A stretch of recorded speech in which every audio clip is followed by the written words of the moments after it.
How some carriers give you so little for your older busted phone you just end up living with it? I don't think so. Verizon lets you trade in your broken phone for a shiny new one. You break it, we upgrade it. You dunk it, doggy bone it, slam it, wham it, strawberry jam it, we upgrade it. Get a 5G phone on us with select plans. Every customer, current, new, or business. Because everyone deserves better. And with plans starting at just $35, better costs less than you think.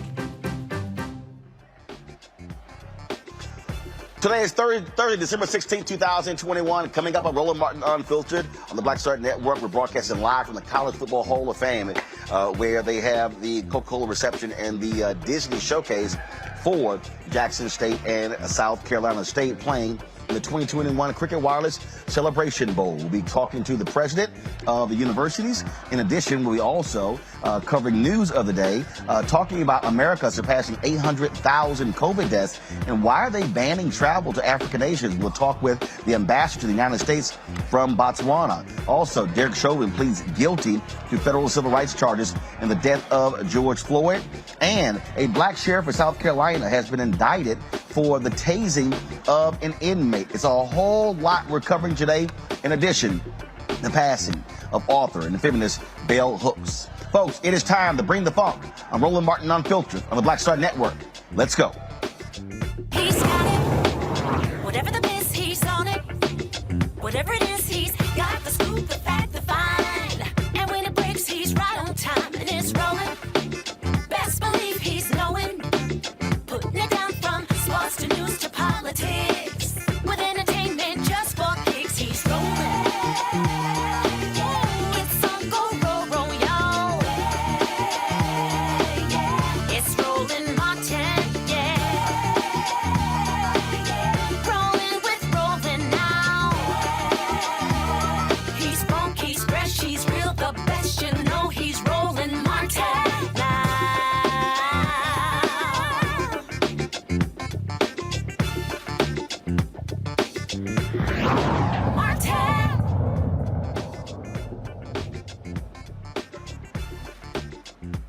Folks, this is a live look at the College Football Hall of Fame here in Atlanta, where we already had the 2021 Cricket Wireless Celebration Bowl pitting Jackson State, the winner of the SWAC Conference, versus South Carolina State, winner of the MEAC Conference. The game is on Saturday. Festivities began on yesterday, and here Coca-Cola will be holding their reception and Disney will be holding event as well. We'll be talking to a variety of folks here about what's going on, including Athletic Director of Jackson State. We'll be talking with the president of the university as well as various South Carolina State officials. But first, we want to talk about what's happening around this country. 800,000 Americans have passed away due to COVID. We now have a new strain, Omicron, that is actually speeding all across the world.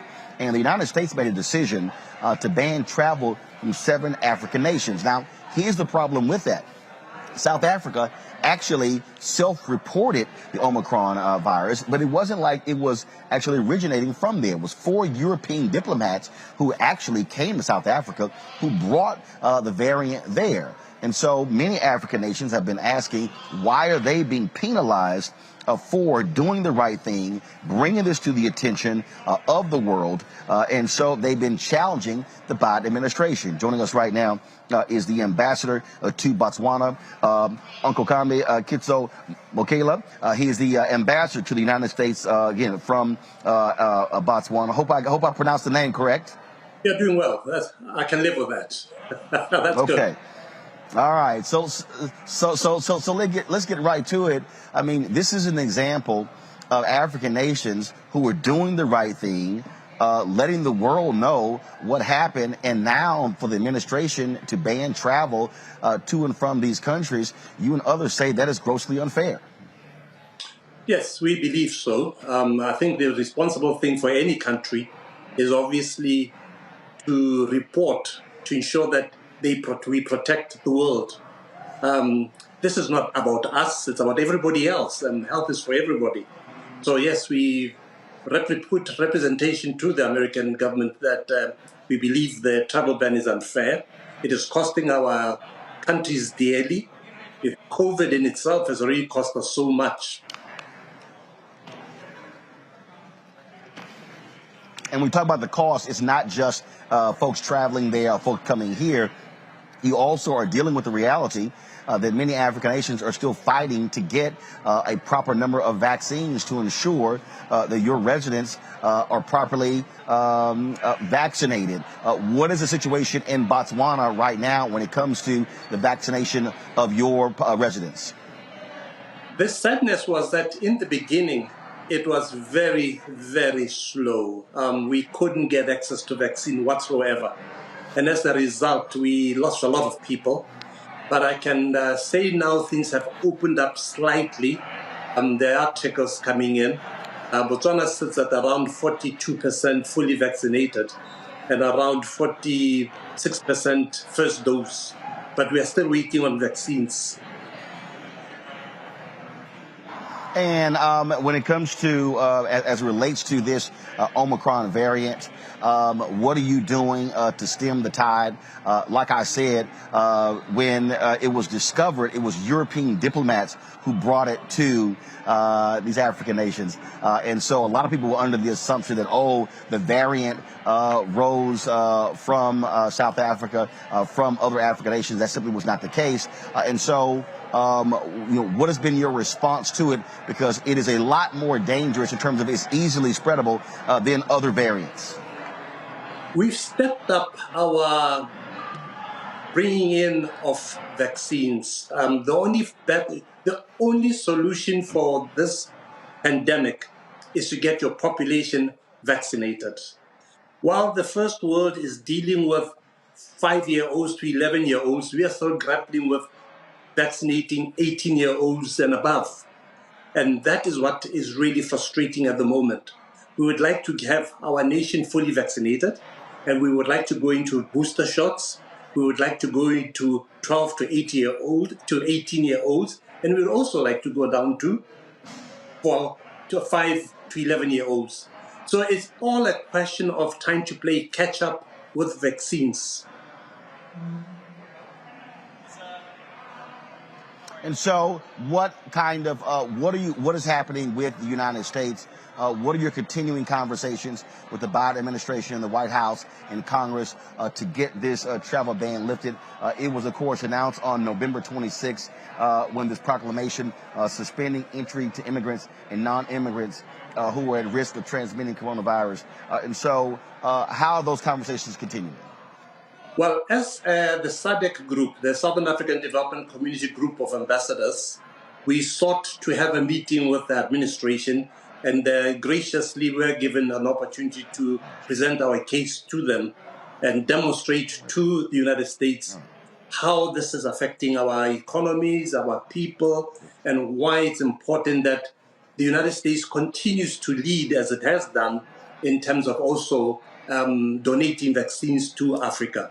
So they have been done a lot in terms of donating, but obviously Africa is a very big continent and very behind in terms of vaccinations. So there are conversations around, please give us access, that's one.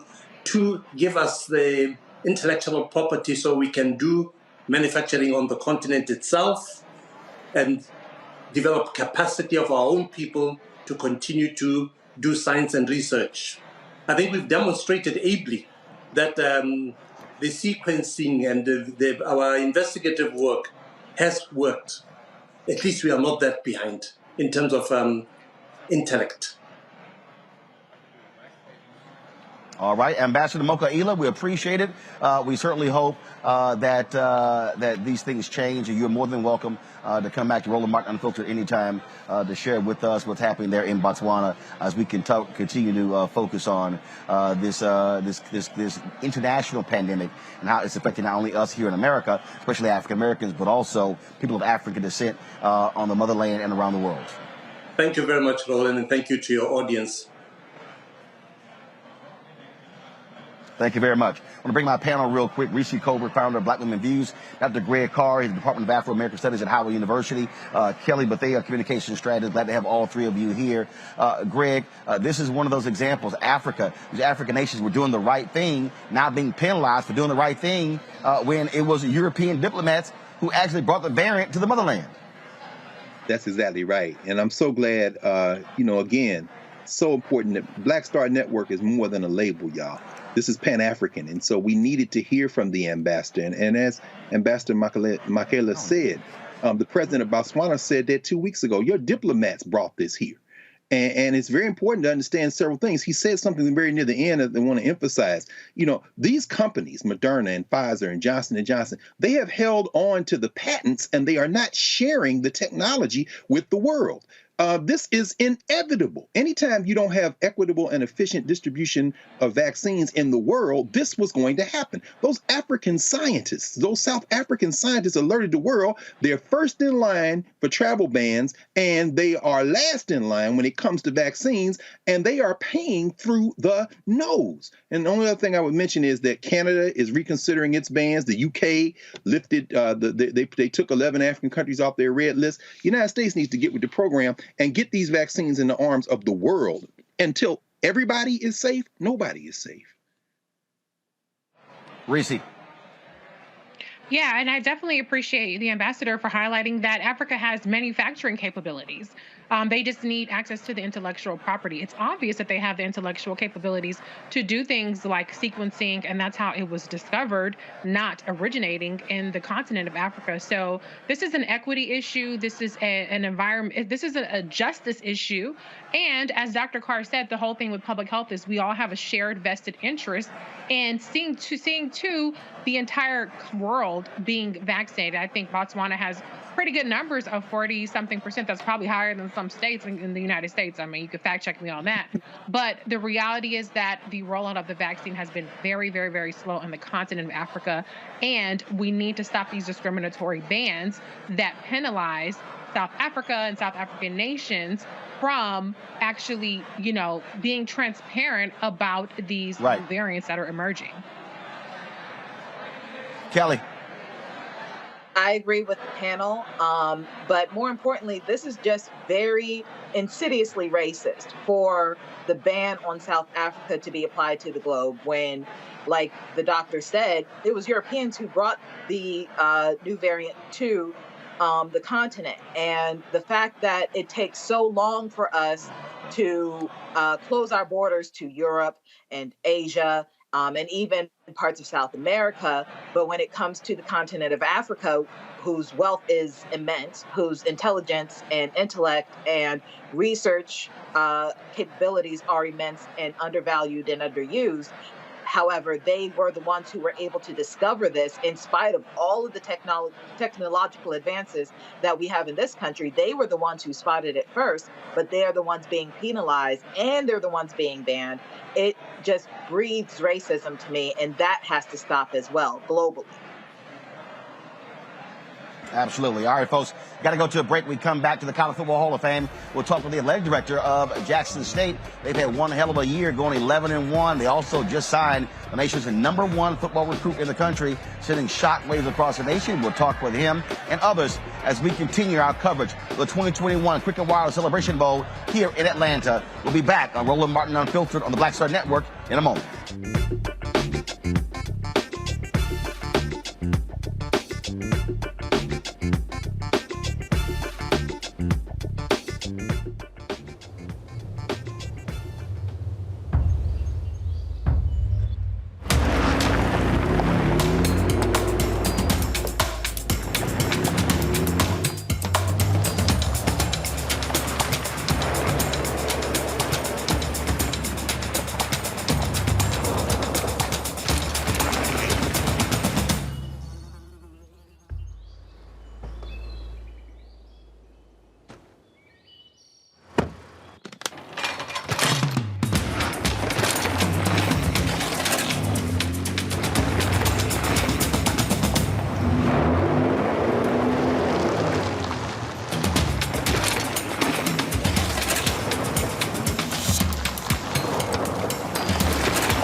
Betty is saving big holiday shopping at Amazon. So now, she's free to become Bear Hug Betty. Settle in, kids. You'll be there a while. Ooh, where you going?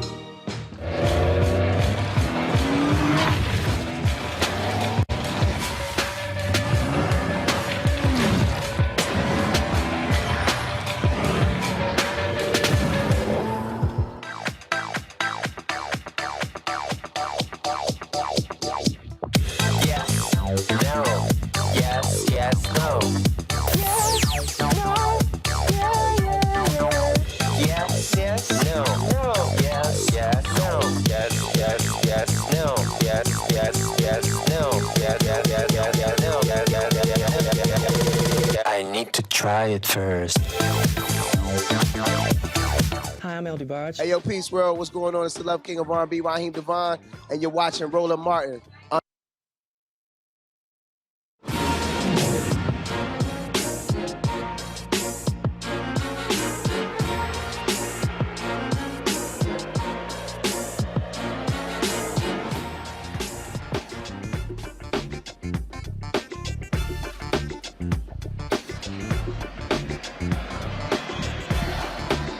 Folks, we are here at the College Football Hall of Fame in Atlanta, where this reception being sponsored by Coca-Cola, our partners this week, as well as the Disney Showcase, is taking place.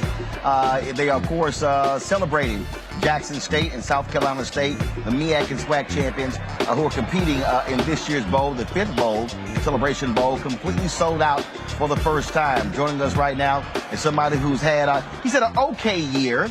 Ashley Robinson, he is the Vice President, Director of Athletics for Jackson State. Glad to have you here. It has been quite a whirlwind for you guys. Obviously, all of the attention that primetime coach Deion Sanders has brought, but also y'all perform on the field, going 11-1, winning the SWAC. Very exciting. Very exciting. It's been an exciting time for Jackson State University. Very exciting time for the athletic department. You know, athletic is the front porch of the university. President Hudson, our leader, does a very good job supporting us. I tell everybody, you know, Roland, it's just prime time in Jackson, Mississippi right now. Coach is doing a really good job changing the culture. But not only is he doing a good job on the field, but off the field as well, growing these young men and young women that work with our program. And that's what I love about Coach. He's all about the community. He's all about growing these young men and women outside of football. And that's what it's all about. We want them to be complete young men and women. Graduation rates are 88%.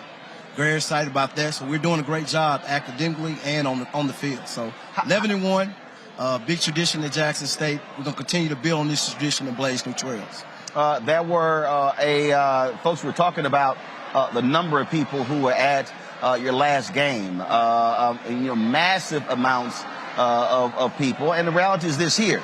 Success breeds success. And so when teams win, whether you're talking about Jackson State or Texas A&M or LSU or Michigan, fans show up. They give more. They're more excited.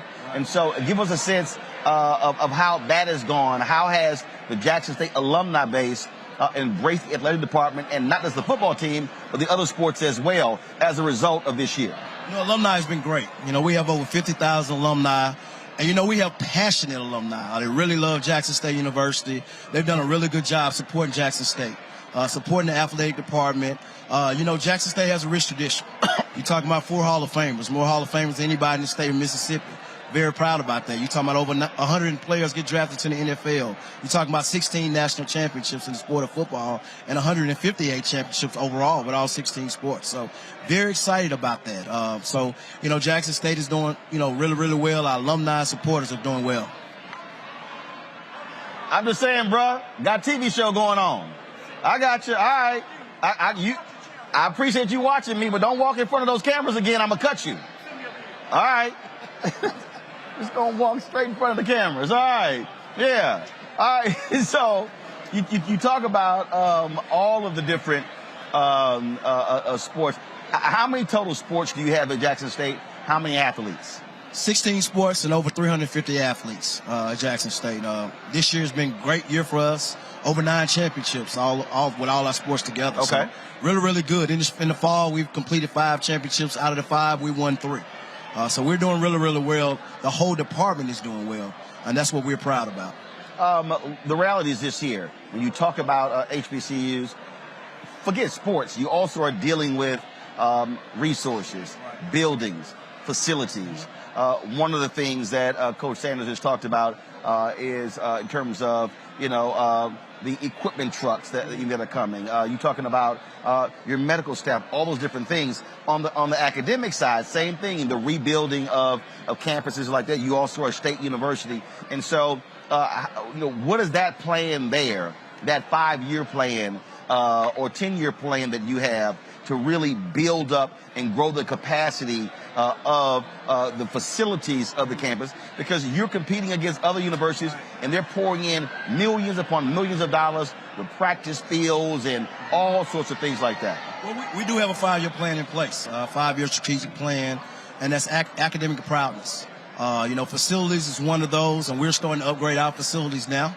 We're doing facility upgrades in all 16 sports to make sure that our facilities are first class and up to par, and make sure we're leveling the playing field, as Coach Prime said. From a revenue standpoint, this year we've done really, really well. We had 3 games over 50,000 supporters and fans that came in to support Jackson State University. Led the FCS in attendance. And when they buying tickets, because right. I got no problem saying it, and I've talked to other HBCUs. It's also a deal where a lot of folk, I was talking to the president of Grambling, the Bayou Classic. A lot of folk want the hookup, right. And it's like, look, the hookup don't pay bills. That's right. So, look, you're going to buy tickets to come to the game, just as opposed to saying I need the hookup. Absolutely. Everybody wants a winner. But, I try to explain to my alumni and my supporter what it takes to win. Right now we're doing a 5-day challenge now, a Building Champions challenge. We asking over 50,000 alumni to give $100. These first 5 days, it's celebration time. It's a great time to be a Tiger. We're going to celebrate. We're going to celebrate on the field, off the field, and we're going to charge our alumni and supporters to support us to make sure these student athletes have the best experience at Jackson State University. And that's what it's all about. It's all about these student athletes, and now is the time. Now is really the time to come out and let's support HBCUs. It's all about perception. I'm a person, in order to be great, I think you got to do things that have never been done before. And that's what we're doing here at Jackson State. We're changing the culture. Jackson State has a rich tradition. We're going to continue to build on this tradition and blaze new trails at Jackson State University. So I was engaged in a back and forth yesterday with a Fox Sports radio host who was not particularly happy with the young man, Travis Hunter, who decided to come to Jackson State, #1 rival player in the country. Right. And I asked this to Commissioner Thomas, and he said something where he and I really went at it. Okay. And people have been on his behind all day as a result. And what he did was he questioned HBCUs, said they had inferior athletes, inferior facilities, and said that, in fact, this is the quote to me. This is a tweet to me. HBCU football doesn't have close to the same support athletically, academically, medically, and they play an inferior schedule with inferior teammates. In addition, if football ends, any person would prefer to be a UGA, FSU, TAMU alum for help in the workforce. A lot of folks responded to Doug Gottlieb with that particular comment. So when you talk about perception, that's also what you're dealing with, because all of these people are sitting here going, oh my God, this kid is making a mistake coming to Jackson State, as if HBCU players have not been drafted in the NFL in the first round in the last 5, 10, 20 years. When you look at the tradition, you're talking about Hall of Famers. Majority of your Hall of Famers came from HBCUs. You're talking about the best receiver and the best running back came from HBCUs. Why would a DB or a receiver not want to play for Deion Sanders, the best player of all times? It's a no-brainer. Any player that plays DB, why would you not want to play for Deion Sanders? And now, it's a perception of what are they doing. Come check us out.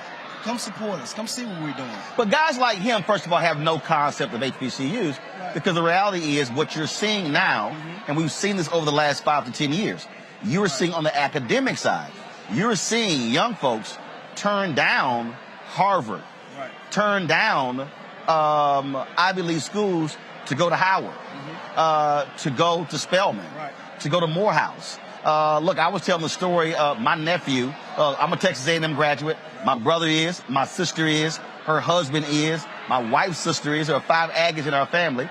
And so all of my nieces and nephews have grown up in the Texas A&M tradition.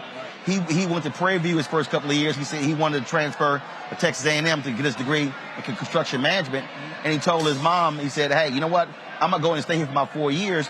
And he was talking about the international students who are at Prairie View A&M. So what Ruth Simmons is doing there, what you're seeing happen there. Again, what you see happening at other HBCUs, you're now seeing black students making decisions that they are in their best interest. And that's why I thought the statement that Travis Hunter released was an amazing statement, because he articulated very clearly why he was coming to Jackson State. And I think people are overlooking those words of what he had to say. Right. You know, I said this, Roland, about 2 years ago. I mean, what happens if all 4 and 5 stars come to HBCU? You know, today is an example. You really see people true character. We talk about character and we talk about integrity. I mean, the young man made a decision, and he gave a great answer of why he came to Jackson State University.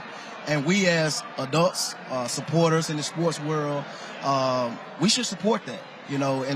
And if you have a problem with HBCUs, come check us out. You know, come see us. We have some of the most amazing students, some of the most amazing coaches, educators at HBCUs. I mean, we have kids, first-generation kids to graduate from HBCUs and go out and do a really, really good job.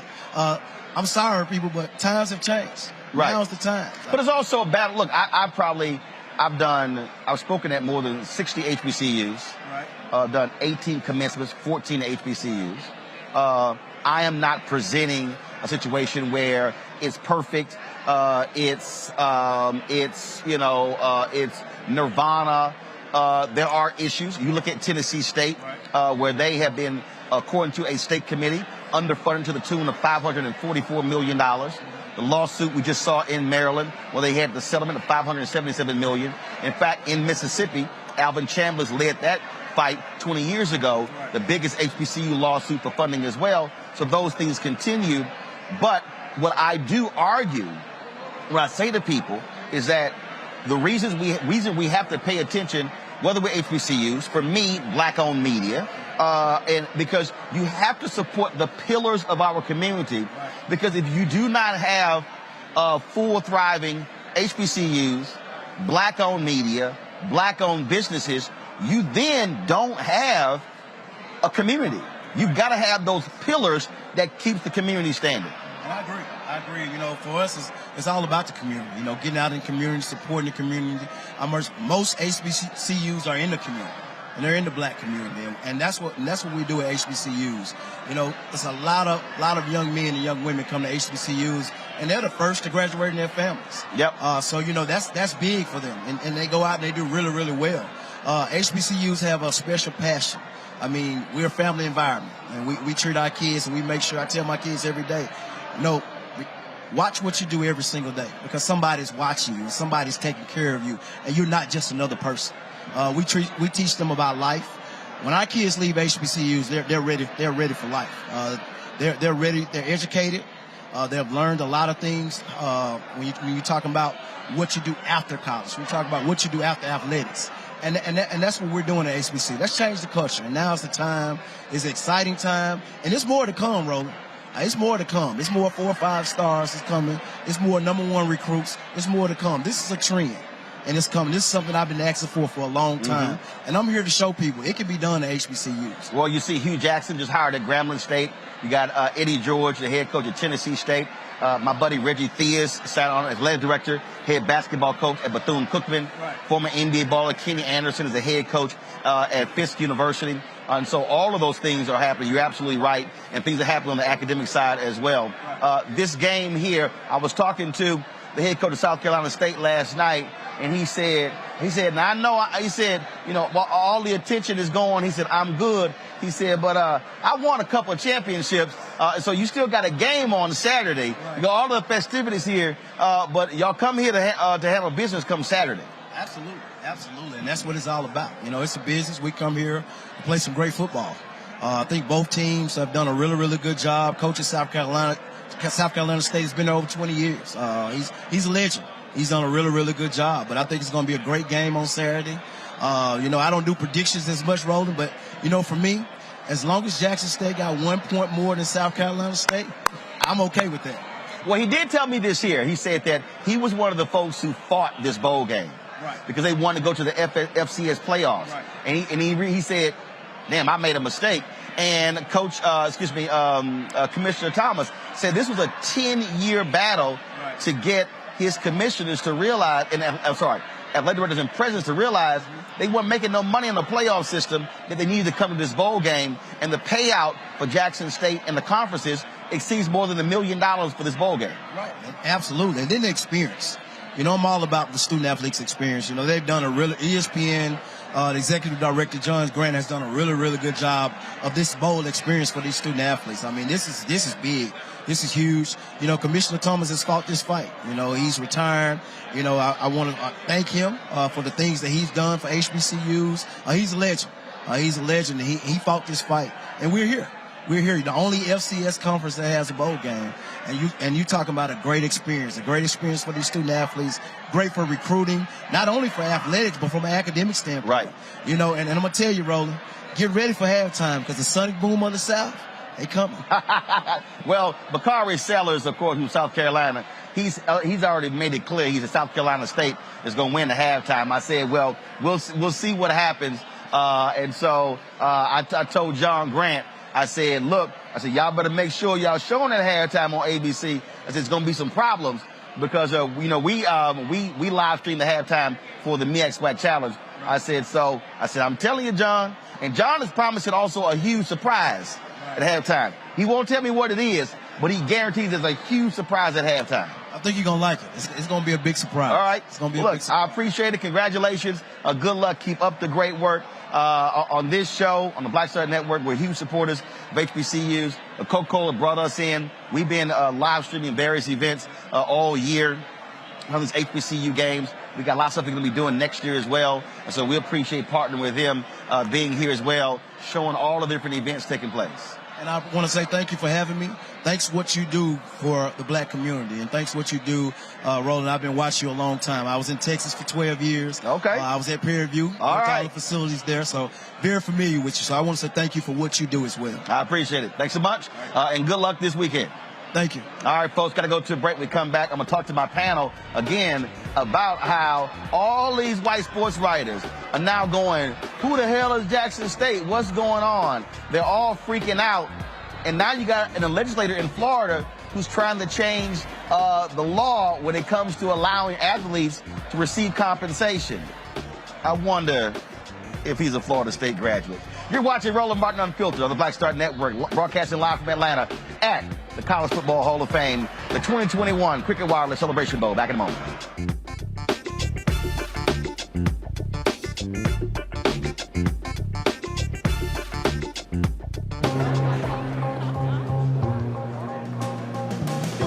Are the stars out tonight?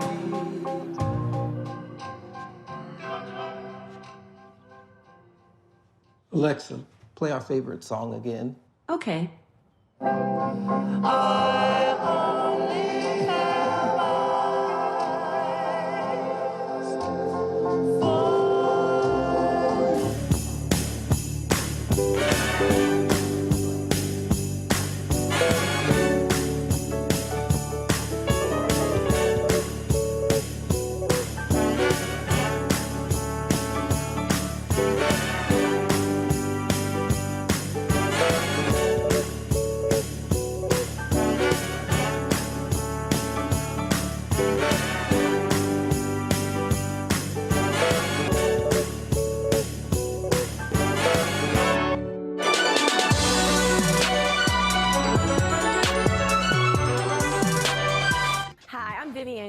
Hey everybody, this is your man Fred Hammond, and you're watching Roland Martin, my man, Unfiltered.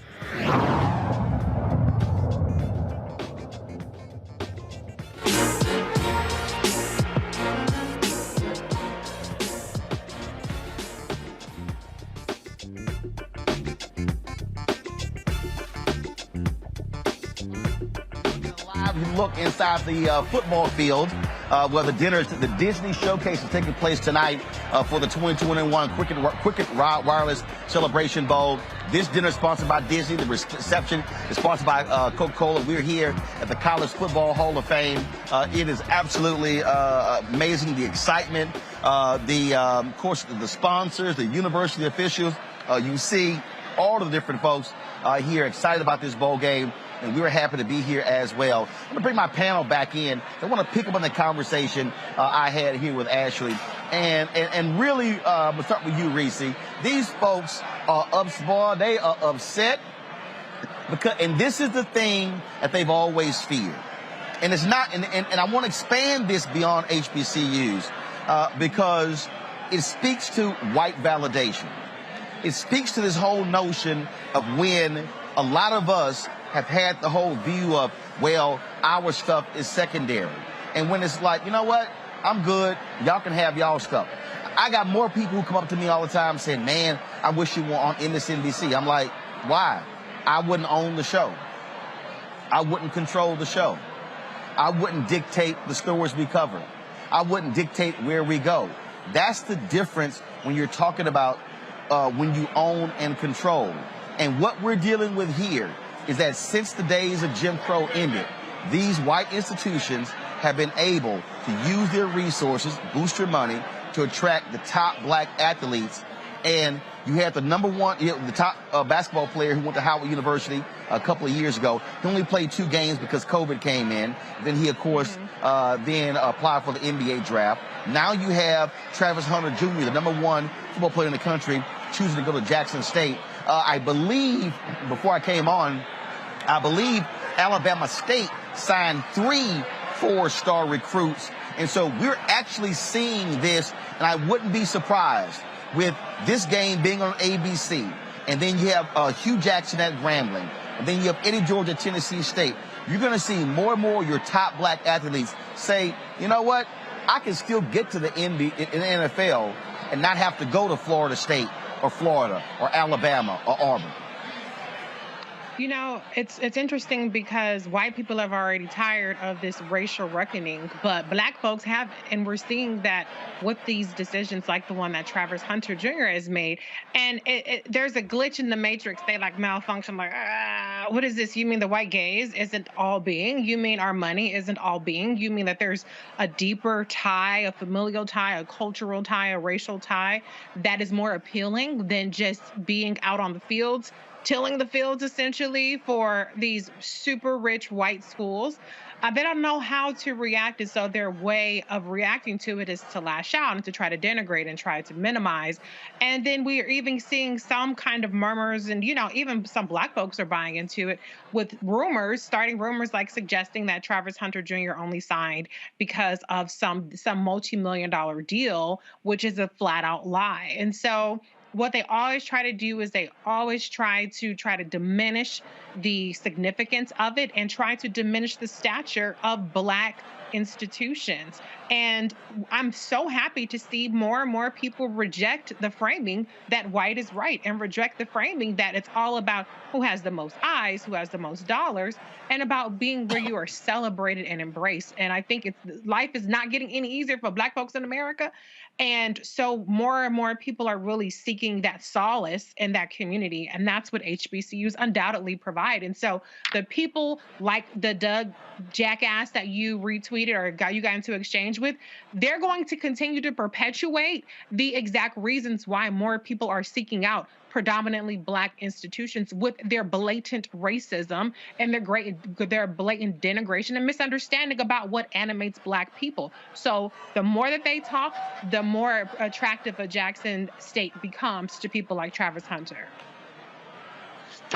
But see, here's the deal here, Kelly, that we're dealing with here.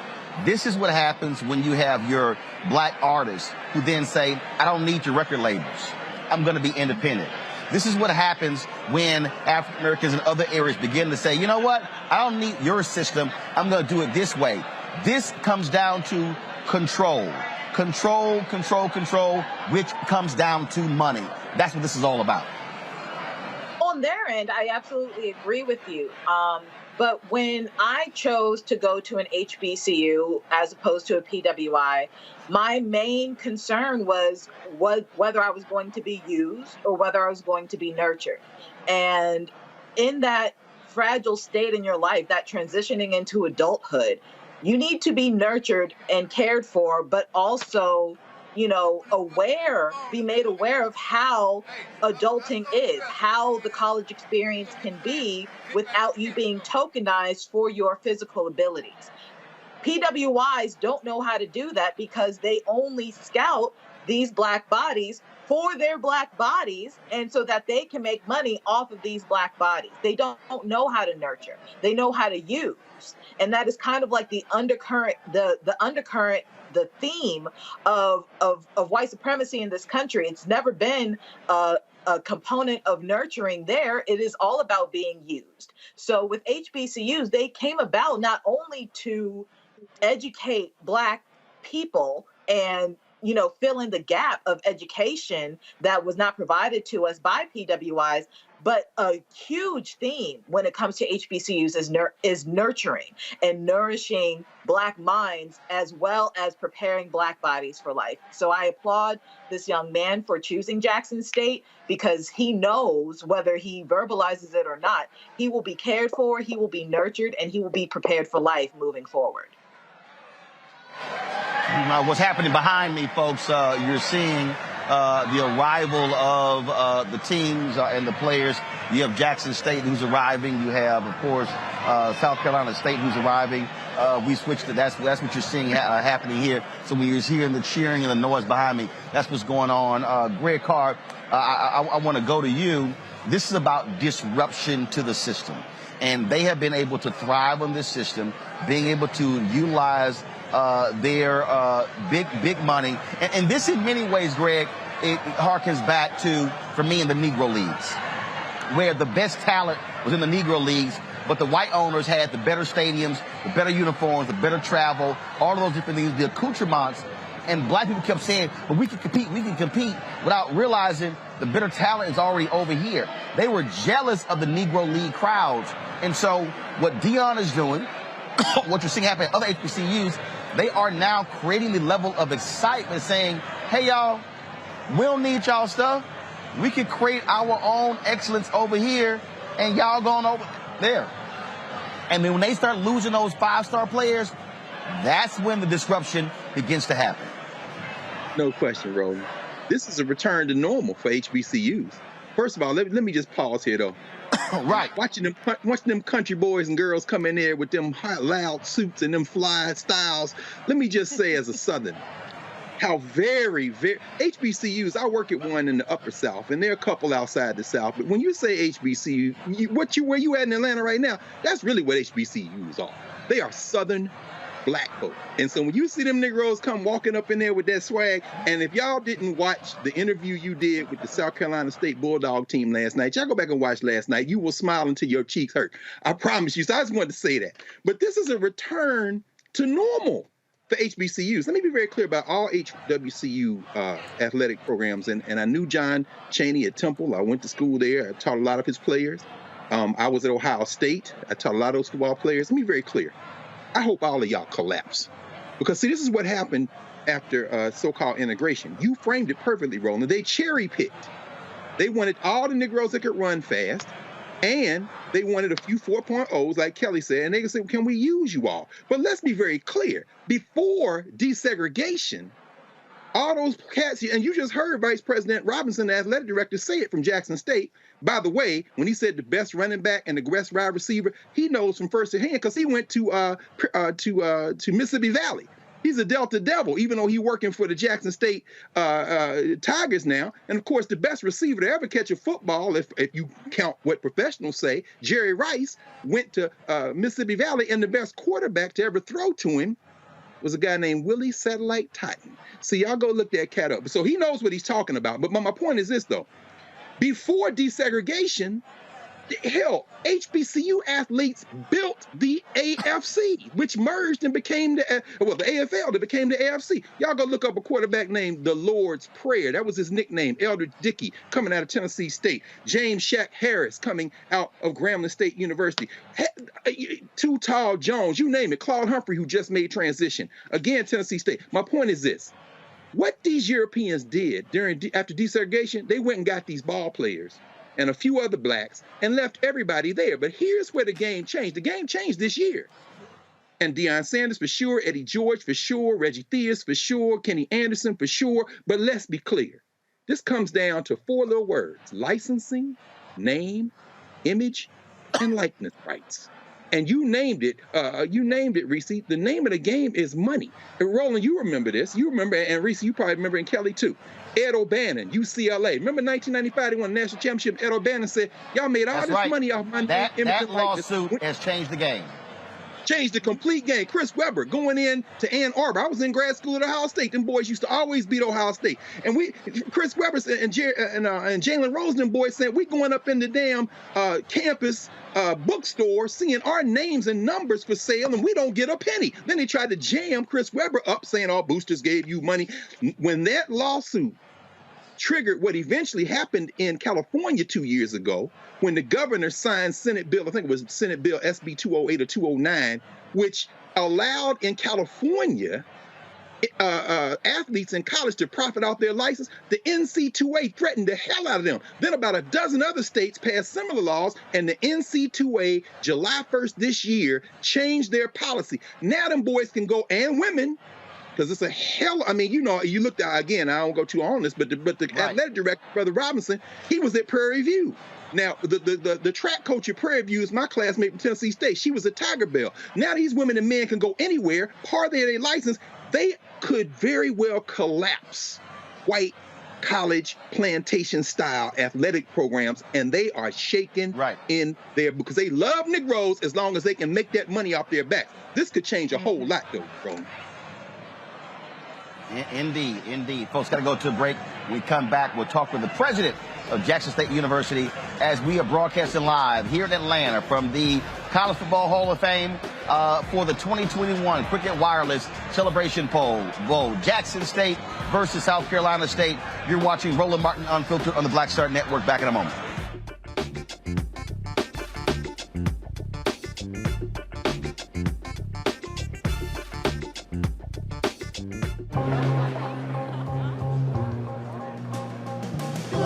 Are the stars out tonight?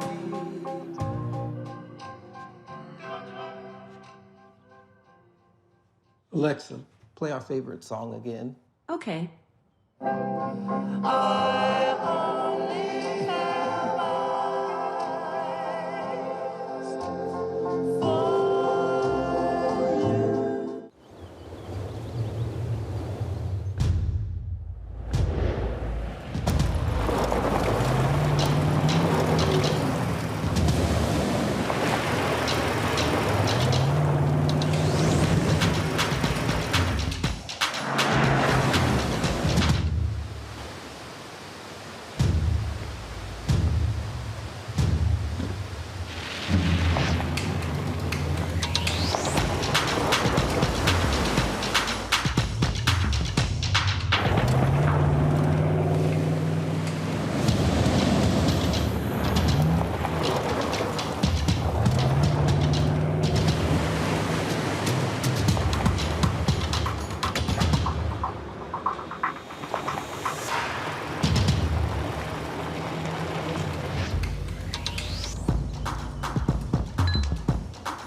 Maureen is saving big holiday shopping at Amazon, so now she's free to become Maureen the Merrier. Food is her love language, and she really loves her grandson. Like, really loves. Yo, it's your man Deion Cole from Blackish, and you're watching Roland Martin Unfiltered. Stay woke.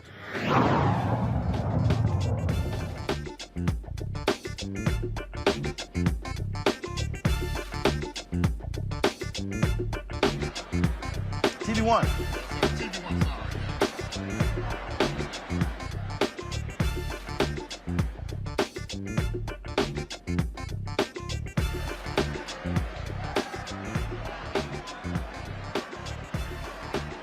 folks, what you're looking at right now is a live look inside. Now go back to the shot, please. You're looking at a live look inside of the football field here in the College Football Hall of Fame Disney Showcase dinner for the players participating in this game, Jackson State and South Carolina State. You heard Greg Carr referencing all the different looks, the suits and everything of these young brothers as they came in. They are enjoying the bowl game, the bowl festivities this week. This is the 2021 Cricket Wireless Celebration Bowl. We were at the World of Coca-Cola last night where they had the big event there, where, of course, we're now here at the College Football Hall of Fame. All kinds of different things that are going on. This reception being sponsored by Coca-Cola. You have the Disney Showcase. And so it has been fantastic. We told you yesterday our cameras were on the tarmac. Delta sent 2 charter planes, one to Jackson, one to South Carolina, to fly both of the teams here so they wouldn't have to take buses to the bowl game. And so they really are getting, and remember, this is the first bowl game of the bowl season. So all of the attention is on these 2 schools. The game is going to be airing on ABC on Sunday. No, not on ESPN, not on ESPN2, not on ESPN Digital. It's going to be broadcast all across the country for folks to actually see. And I can guarantee you my next guest does not mind the amount of free publicity the university is getting as a result of all of this ball game. So he is the president of Jackson State. Glad to have Thomas Hudson with us. Doc, how you doing? Doing great. How about yourself? Doing good. So you got to feel good, obviously. 11-1 season, all of the attention at your university's been getting with Deion Sanders as your head coach. You guys just signed the #1 recruit in the country. But just your thoughts about what it means for these young men just to experience all of this. A lot of them first time flying on planes. I was talking to them. First time flying on planes. First time really being able to be sort of in this atmosphere. Well, look, it's wonderful when we can offer these opportunities to our student athletes. And I always want to remind people that these are student athletes. They just came off finals last week. Some of the kids were able to graduate last week. So just a wonderful opportunity to be able to provide them with this experience. And it's a result of their hard work. You know, from the university's point of view, these are our ambassadors. These are the kids that you see on the field. They're doing the work on and off the field, and we just couldn't be proud of what they're doing. It's also great to see them. I mean, here you got young men who are 18, 19, 20, right. 21. But many of them were like kids in the candy store last night at Coca-Cola. Right. I mean, you know, just enjoying all of this, just being able to see all of this. And the reality is, look, there's only one FCS That's right. Bowl game. Right. You know, you have the playoff system as well. And so, you know, the SWAC and the MEAC gets to experience something that no other HBCUs get a chance to. Exactly right. And it's really an advantage for those conferences and for HBCUs in general to be able to have this type of atmosphere. You know, for years, Jackson State played in the playoffs. We did not get this type of atmosphere. They would ship us to parts unknown, places Y'all where be like in North Dakota or something like that. Where our fans can turn. You hear the cheers of our players coming in, guys looking good. And it's just a wonderful, wonderful opportunity for our student athletes. And again, it's a result of their hard work. They are the reason we are here, and we couldn't be prouder of them. Of course, you got your coach. You got your coach Brian, who's wheeling in Coach Sanders. Perfect timing. Perfect timing. That's right. Let's if we can get on the wheel over here. If we can get on the wheel over here. Since we're live, sitting here with the. He said he can't interrupt us. Of course, we're sitting here as they're all coming in, you know, for the dinner here. Let's also talk about what's happening off the field for Jackson State in terms of, you know, what are you seeing on the enrollment side, on the academic side, are you seeing students who also now look at the university for academics? Well, what you're really seeing is the elevation of Jackson State University. elevation of our brand, our name. You see us everywhere doing positive things. On the enrollment side, you're seeing the elevation and the uptick in enrollment. Just before coming here, I was at a student event over at Charles Drew High School. A large number of students, about 30, who were on the spot admitted to the university. Just that increased interest, and of course with the university, our academic programs, and it really starts there. My first event on Wednesday was a signing of an MOU with Morris Brown. As you know, the Morris Brown story, they're on the way back, reaccredited. We're actually a part of that success by offering them entree into our graduate programs, our master's, specialist, and doctoral programs. So just an overall elevation of Jackson State University and HBCUs in general. We're seeing it with our fundraising. We're seeing it with our grants and contracts. We're seeing it with our enrollment. And overall, we're seeing it with just the great students and the student athletes that are coming to the university. You also are a state university, and so Yes. are you also seeing the state step up and increase its funding for your university? We absolutely are. We're seeing that increased interest and really the understanding that, hey, for us to succeed and for state universities to succeed, you have to have that investment. You have to have that investment really in your physical resources, in your physical planning, your residence halls, your dining halls, and your classrooms. And we're really happy to see the state of Mississippi step up in a major way in that way. You know, one of the things that that we have been talking about being here and again with these players and with the attention. I mean, the reality is this is a nation that looks at sports. They look at they look at these things. And look, I'm a Texas A&M graduate. When Johnny Manziel won the Heisman Trophy, I mean, that just blew up the fundraising of the university. But it also costs a whole lot of money when you're talking about trying to compete in athletics. Right. And so, how have you also been making it clear to your alumni base that their increased support is also crucial? Because unfortunately, you know, a lot of HBCUs have anywhere from a 2 to 5% of giving Yes. from the alumni base. Well, and that's been a real focus, especially under my administration. How do you increase that giving rate? And I'm just making our alumni, really all alumni, understand it's about being counted. Not how much you give, but that you give and that you make it a habit. Thankfully, you know, we've had an uptick in our alumni donations, but there's a lot of room to grow. And we're really focusing on harnessing everything that's going on here. You know, our athletic director has a 5-day challenge. Hey, let's get as many of our 50,000+ alumni to give at this time. And so, again, it's about harnessing this energy, really leveraging all the coverage, all the positive vibes surrounding the football program and the university as a whole to increase our giving. One of the things, let's do this here. Do we have an IFB over here? If we do, all right. So no, you won't be able to hear the studio. All right, so let's do this here. Reese and Greg, who's still with us. Do you have a question for the president of Jackson State University? President Hudson, I'll keep this light, and I know you got to convey this to him, Roland. And congratulations. I'm very happy to hear about that Morris Brown piece. As a graduate of Tennessee State University, which, of course, took Big John Merritt from Jackson State back in the early 60s and brought him near, one of the great rivals, I have one question for you.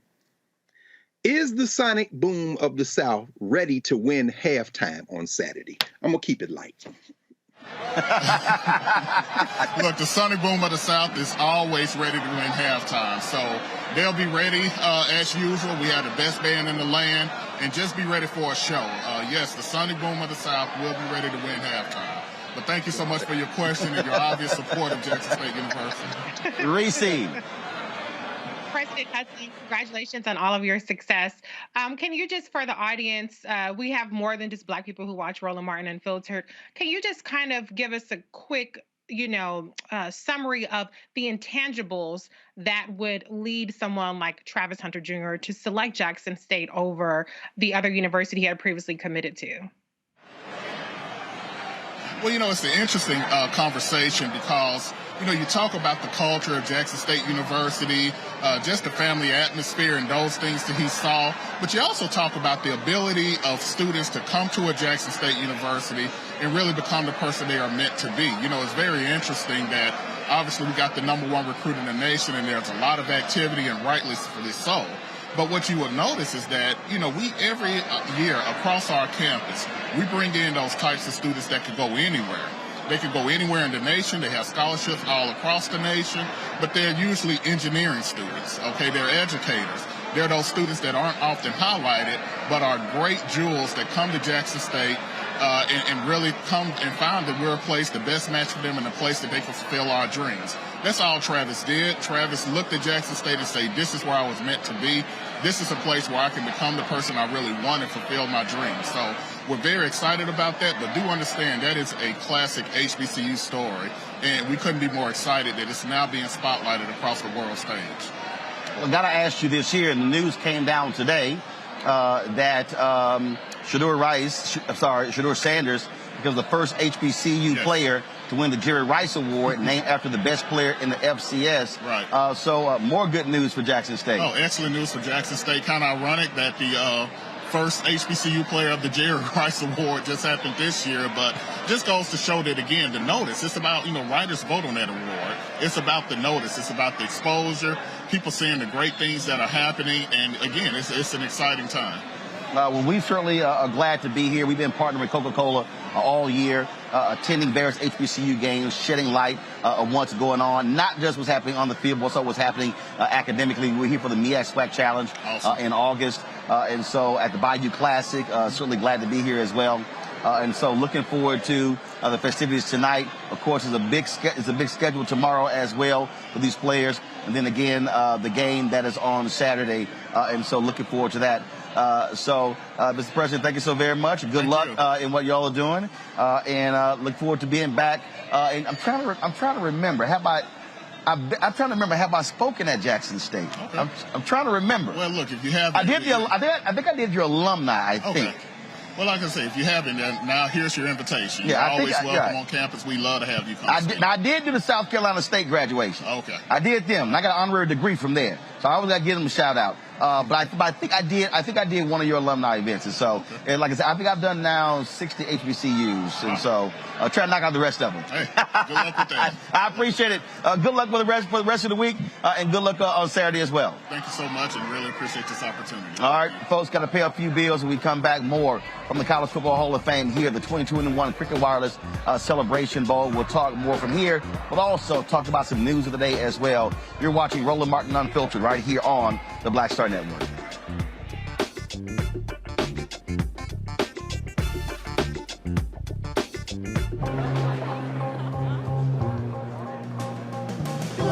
Are the stars out tonight?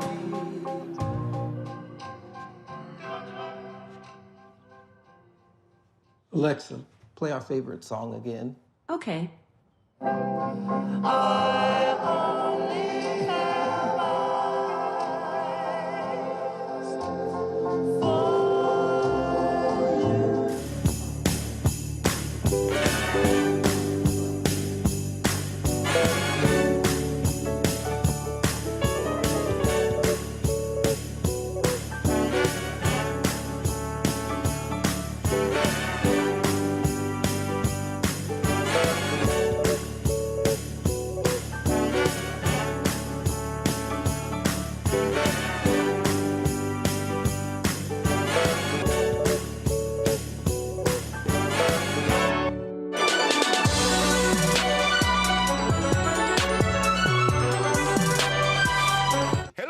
I'm Godfrey, and you're watching Roland Martin Unfiltered. And while he's doing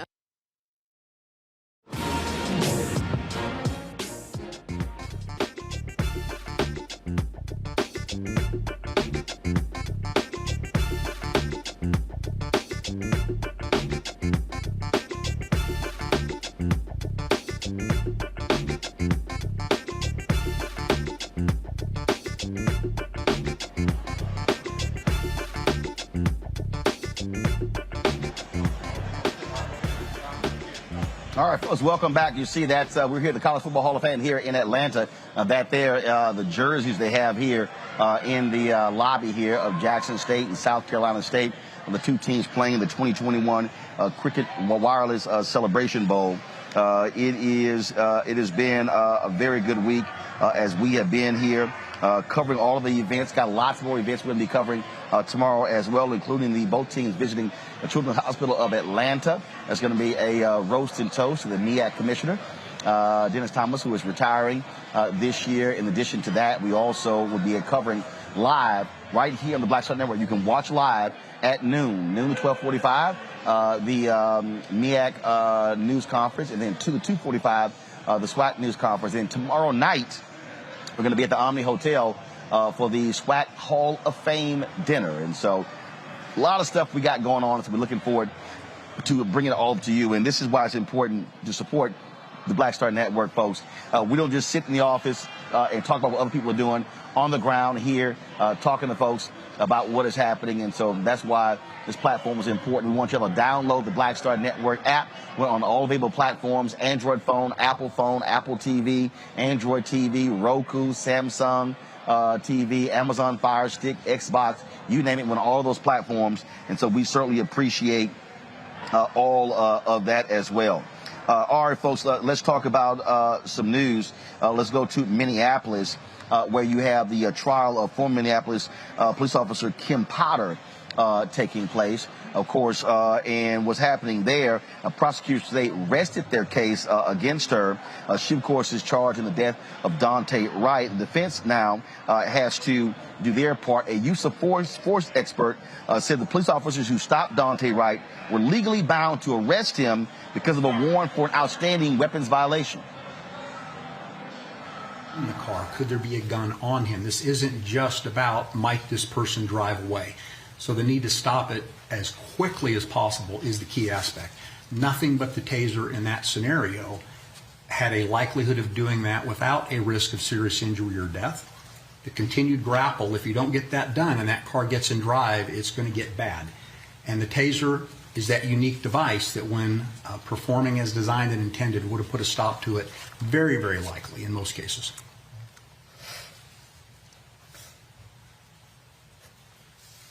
Did you change your opinion as to whether her perceived use was consistent with the standards you've described after watching the videos of Lucky and Johnson et al.? No, sir.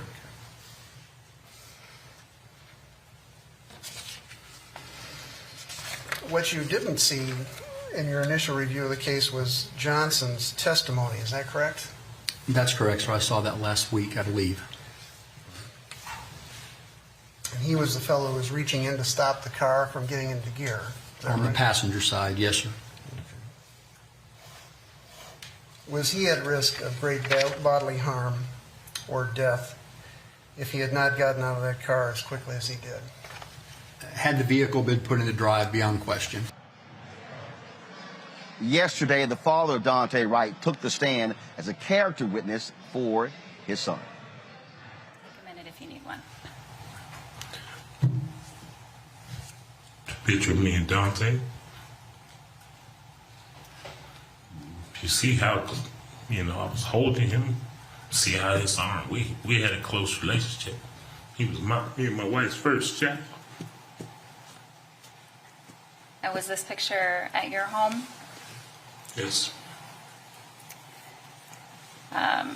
Was this not long before he passed away? This was right before he passed away. And if we could put on the screen Exhibit 3, please. That's already been admitted. Did your son Dante also have a son of his own? Yes. And First and only child. That's my grandson, Dante Jr. And your grandson's name, you said, is Dante Jr.? Yes. How was it seeing your son Dante as a father? Excuse me. How was it to see your son as a father? Man, to see him as a father, it was like I was so happy for him because he was so happy. He was so happy about Junior. And this was my chance to be a grandfather. Did they have a close relationship? Yes. And did Dante Jr. spend a lot of time with your family as well? Yeah, Dante Jr., Dante lived with us. Junior was pretty much there every day. And he loved his son. And you love your son, Dante, a lot as well? A lot. I love Dante. He was loved. Do you miss him? I miss him a lot, every day. Thank you, Your Honor. Kim Potter is expected to take the stand as well to testify in her case. And so we'll be covering that. We're, of course, providing a live stream of these cases as well. Folks, today at the White House, the first African-American who received the Medal of Honor since 9/11 took place. President Joe Biden today awarded the Medal of Honor to a young man who did an amazing job. His name is Alwyn Cashe. When they were in Iraq, you might remember the story here where Alwyn Cashe saved a number of his fellow members of the military. He was, and this is, I'm just going to read for you. This is the lead from the Philadelphia Tribune.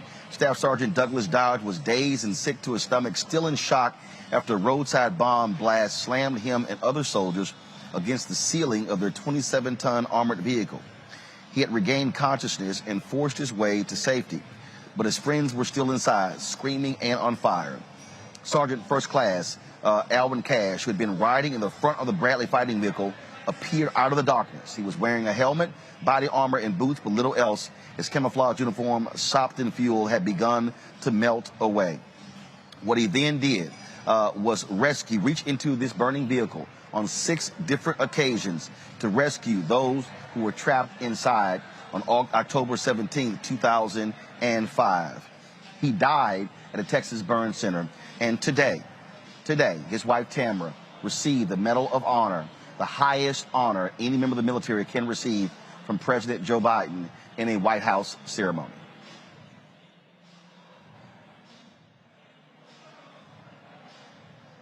Folks, let me know if we. All right, let me know if we have that video. This is one of those honors, Greg, that is always solemn because most of the time those who receive the Medal of Honor actually died as a result of their heroic efforts. But what this brother did was certainly worthy of recognition. Yes, I think he was initially nominated for the Silver Star, but his commanders lobbied hard to upgrade that to the Medal of Honor. Let me be very clear. War is not the answer. That boy should never been over there, and neither should any of the rest of his comrades. But once they were deployed following orders, and like you said, in October 2005, he rescued his friends, he rescued his fellow soldiers, and he paid for it with his life. He was 35 when he passed. And so when they find the footage and show, we'll see his widow receiving that medal, a Florida boy who enlisted, I think, in maybe 1989, 1990, and was deployed again in an overseas adventure that has cost this country trillions of dollars. Ultimately, they could have gone for other things. But when called on, he served. And if they're going to give these medals out, then damn it, they better give it out. And it's crazy that he is the first in the history of African people in the U.S. military. And we fought on both sides in many wars, beginning with the so-called revolution. We fought actually against George Washington's army because we didn't give a damn who won. We just trying to get free. But in the first time of blacks serving in the military, for him to be the first service person of African descent to get that Medal of Honor, what does that say about the United States military? As many black bodies have been strewn around this country, around the world rather, in service of the American military. Here is some of what today's ceremony from the White House. Each of you know what it means to stare down danger and summon the strength in the moment of trial. We're grateful for all that you three have done, so many more. And the family of Sergeant First Class Alwyn Cashe has been 16 years. This has been 16 years in coming. Representative Murphy, Representative Walz, thank you for your efforts, the continued efforts, along with the team, Sergeant Cashe's commanders, Commander-in-Arms, his medical team, and the family, who worked with such dedication over so many years to make this recognition possible. October 17th, 2005, Sergeant Cashe was commanding a Bradley fighting vehicle on night patrol in Iraq. They came under enemy fire. An improvised explosive device detonated, igniting the vehicle's fuel and engulfing it in flames. Sergeant extracted himself and without hesitation turned back to the vehicle to help free the driver and extinguish flames on the driver. In the process, Sergeant First Class Cashe uniform, drenched in fuel, caught fire, causing severe burns. Patrol was still taking enemy fire, but Cashe thought only of his fellow soldiers trapped in the troop compartment. So he pushed his own pain aside to return to the burning vehicle and pulled 4 soldiers free. 4 more. At this point, with the 2nd and 3rd degree burns covering almost 75% of his body, his uniform mostly burned away. The sergeant saw there were still 2 soldiers and their interpreter unaccounted for. So he went back into the inferno for a 3rd time and got everyone out of that inferno. That was his code. His love for his 3rd Infantry Division ran deep. No soldier was going to be left behind on his watch. When helicopters began to arrive, he insisted that his troops be evacuated before he would go. Later, at Brooke Army Medical Center in Texas, where he and other members of his team were taken for treatment, when he regained the ability to speak, his first thoughts were for his units. He asked, first thing, how are my boys? How are my boys? Alwyn Cashe was a soldier, a warrior who literally walked through fire for his troops. Sergeant succumbed to his injuries on November 8, 2005, surrounded by those he loved and loved him. He was a hero. He was a beloved son and brother, a proud husband and a father of 3 children. Sergeant Cashe and his family gave everything for our country.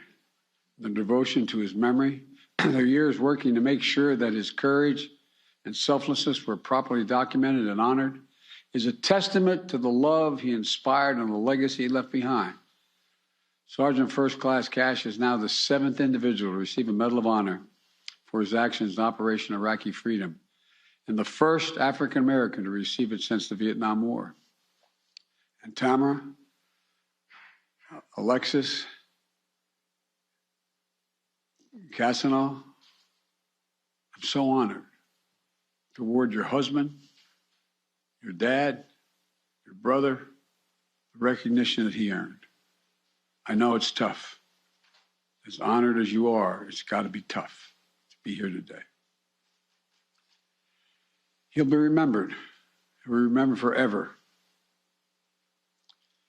Sergeant First Class Christopher Celiz was an Army Ranger through and through with 175. The Rangers lead the way. On July 12th, 2018, nearing the end of the 5th deployment, Sergeant Celiz was leading an operation in the Patika province of Afghanistan, not a very friendly place, to clear the area of enemy forces. Attacked and pinned down by a large force, the sergeant exposed himself to the enemy fire in order to retrieve a heavy weapon system that allowed his team to fight back and reach the secure location. During the firefight, a member of his team was critically wounded as they called for medical evacuation. But as the rescue helicopter arrived and began taking fire as well, the sergeant knew it was critical to get his wounded teammate loaded and treated. So he once again, knowingly and willingly, stepped into the enemy's crosshairs. Sergeant Celiz used his body as a shield for the aircraft and his crew against the heavy incoming fire. The helicopter began to take off, and he put himself directly between the cockpit and the enemy, ensuring the aircraft could depart and sustaining what would prove to be a mortal wound. He knew he was hit, but he waved for the air crew to depart without him. In the face of extreme danger, he placed the safety of his team and his crew above his own. I can offer no better encapsulation than the words of the U.S. Army ambulance pilot in command that day. He said, quote, "Courage to me is putting your life on the line to save the life of another, as demonstrated by Sergeant First Class Chris Celiz, who died protecting my crew, end of quote. Christopher Celiz was courage made flesh. Today, we add his name to the elite vanguard of American warriors who generation after generation have strengthened and inspired our nation with their unwavering bravery and service. His legacy lives on. The lives he saved, the teammates he mentored, and the memories he made with his beloved wife, Katie, and especially in their precious daughter, Shannon. Thank you for sharing your dad with our country, Shannon. We'll never forget the debt that we owe you and your whole family. August 28, 2013, then Staff Sergeant Earl Pumley was snapping a quick photo with members of his unit at Forward Operation Base Ghazni in Afghanistan. Then insurgents turned out detonated a 400-pound car bomb that blew open a 60-foot wide breach in the perimeter. Folks, the first African American awarded the Congressional Medal of Honor, the Presidential Medal of Honor since Vietnam. You're watching Roland Martin Unfiltered on the Black Star Network.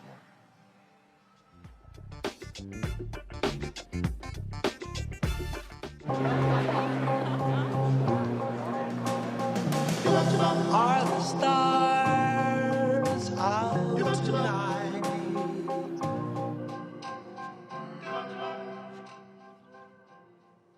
Alexa, play our favorite song again. Okay. I only have eyes for you.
Maureen is saving big holiday shopping at Amazon, so now she's free to become Maureen the Merrier.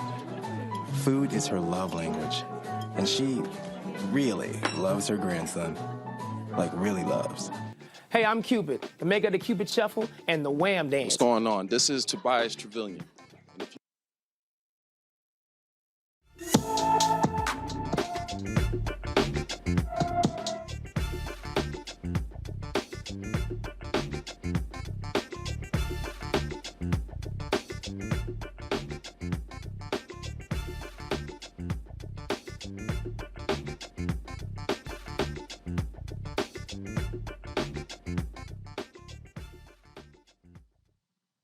Who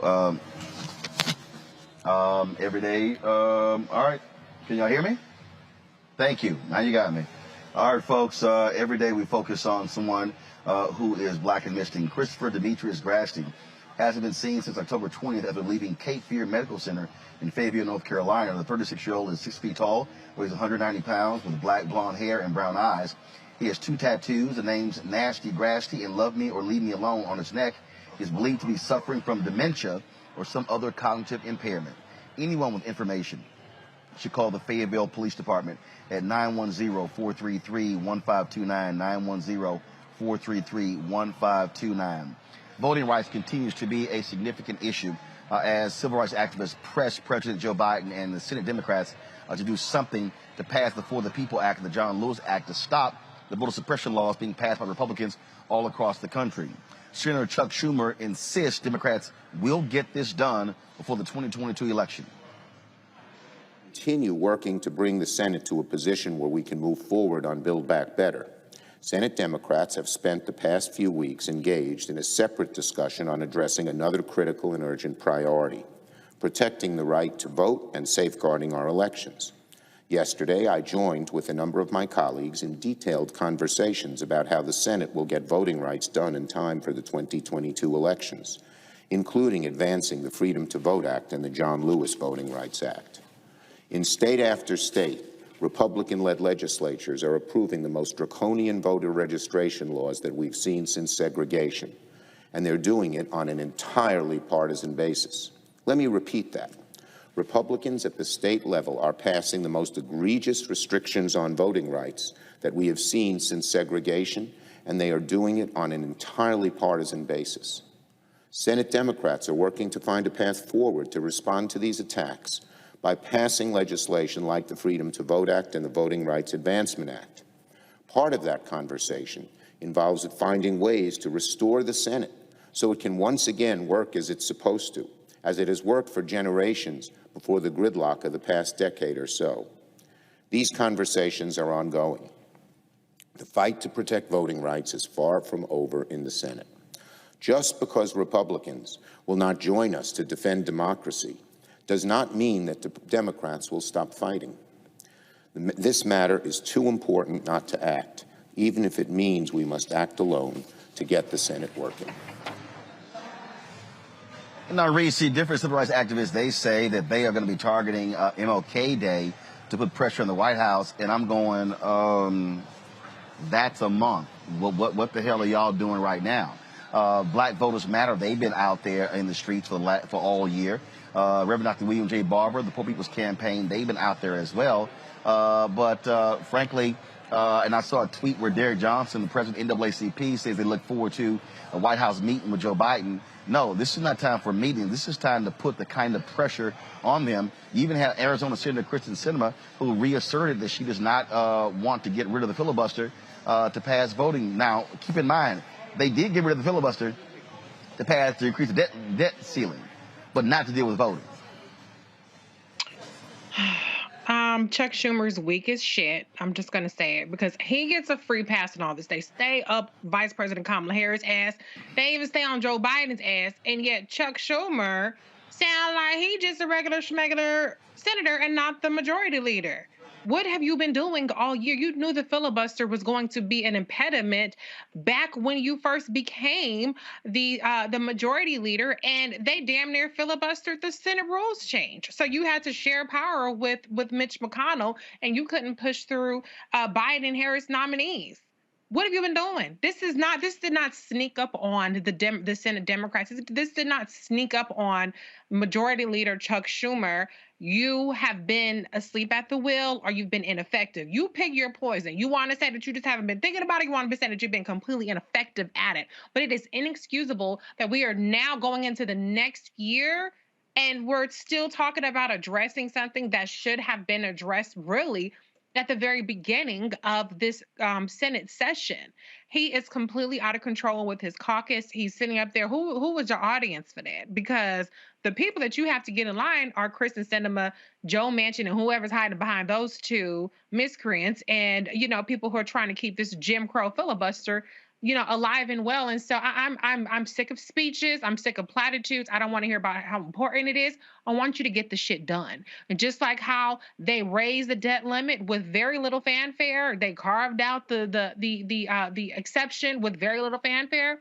Keep that energy and pass some dang voting rights. And I mean, they flip-flopped in the past 24 hours. My head is on a swivel from, oh, we're going to prioritize voting rights over Build Back Better because this has to be done before the end of the year, to, like I said, within 24 hours now saying, well, we'll get it done before the next election. The next election is here, Majority Leader. You already said they're passing bills right now to restrict the vote. In Georgia, one is already passed, for instance. Right. And we are losing the House before one freaking vote is cast because of gerrymandered maps.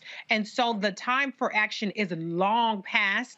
figure out a way to twist some arms, crack some skulls, bribe some people, whatever Mitch McConnell does to keep his people in line. Chuck Schumer, you got to figure out how to harness that energy and get your people in line, because this is a must pass, not a nice to have, but a must pass. Before I go to Greg, this is Pastor Raphael Warnock, U.S. Senator from Georgia, speaking on the floor of the U.S. Senate a couple of days ago, talking about bipartisanship. Listen to what he had to say. What about bipartisanship? Isn't that important? I say, of course it is. But here's the thing we must remember. Slavery was bipartisan. Jim Crow segregation was bipartisan. The refusal of women's suffrage was bipartisan. The denial of the basic dignity of members of the LGBTQ community has long been bipartisan. The 3/5 compromise was the creation of a putative national unity at the expense of black people's basic humanity. So when colleagues in this chamber talk to me about bipartisanship, which I believe in, I just have to ask, at whose expense? Who is being asked to foot the bill for this bipartisanship? And is liberty itself the cost? I submit that that's a price too high and a bridge too far. Greg Carr. Yeah, I mean, Senator Warnock, of course, is right. And of course, it doesn't matter. There are no words that are going to change the cosplay coal miner from West Virginia. And there are no words that are going to change the airhead from Arizona. Remember election night, Roland, when the Biden-Harris ticket won, we said that night, all of us sang a chorus and said effectively that the seat of power has now transferred from Kentucky to West Virginia. As you said, Reese, we all saw this coming. Joe Manchin's complete back not only needs to be broken, he needs to be erased. He's going to join the White Nationalist Party as a registered Republican if he's pushed, unless, and this is where I won't claim to speculate because it's like WWF wrestling for those of us who are not in those meetings and behind the scenes. It only appears real if we allow the rhetoric to replace the reality. I think that whatever Chuck Schumer is or isn't doing, I don't know that he has the capacity to move wholly owned subsidiaries of finance capital like Joe Manchin, who today was successful in stripping out any bans on offshore drilling on the Atlantic and Pacific coast from legislation. Congratulations, cosplay Joe. Congratulations to you and your wife and your children who, blind trust notwithstanding, are reaping millions from the poor in West Virginia. And shout out to Reverend Barber, who has been on that ass like stink on shit. This finally, I think, has a lot of moving parts that we might not at first blush combine. But when Gavin Newsom says, Greg Abbott, you shovel-mouth bastard. So this is what you're going to do with terminating pregnancies and the Supreme Court's going to allow you to do it? No problem. I'm going to get the guns off the street in California by weaponizing the entire citizenry of the state of California using the same language you used in that abortion bill. And let's see if the Supreme Court backs that up. Now, what does that have to do with Joe Manchin and Kristen Sinema? It has this to do. See, what the white nationalists are doing is playing for all the marbles. You've been saying this all along. This is going to determine whatever is going to happen in this experiment called United States of America for the next generation or two. And when Raphael Warnock stands there and says slavery, what he doesn't say is the United States was still expanding and they damn near fractured. When he says Jim Crow, what he doesn't say is that after World War II, the United States couldn't afford to go onto the world stage with all these non-white people taking their independence and keep oppressing us in the same way. What he doesn't say is that this battle may not be won in Washington, D.C. by appealing to people's common sense and morals, because they have none. This battle might be won in the state capitals that are controlled by Democrats like Gavin Newsom, that will say, you know what, if you don't like federalism in Texas, we don't like it in California, and we can start doing business with the Pacific Coast on our own. And if Joe Manchin, you want to block that, we're going to break your back and start doing business. Maybe we'll do some offshore drilling that isn't under federal control. Joe Manchin's back is going to be broken perhaps by a combination of state house action from the provinces and continuing ramping up organizing pressure in the federal capital. This is beginning more and more to look like the Hunger Games, y'all. And there's a lot of moving parts, and I really don't know where this ends, but I know that it's gonna. You can't talk to these people like they have common sense. As Malcolm X says, you're speaking a language they do not understand. All right, folks, we're going to continue to focus on this issue, monitor what happens, and again, make it clear that this is one of the most fundamental issues affecting this country. Democracy is certainly at stake, and we must be vigilant in making demands of this White House and of this Congress to do what is necessary in order to pass voting legislation. Going to a break. We'll be back from the College Football Hall of Fame here at the 2021 Cricket Wireless Celebration Bowl between Jackson State and South Carolina State here in Atlanta. Back in a moment.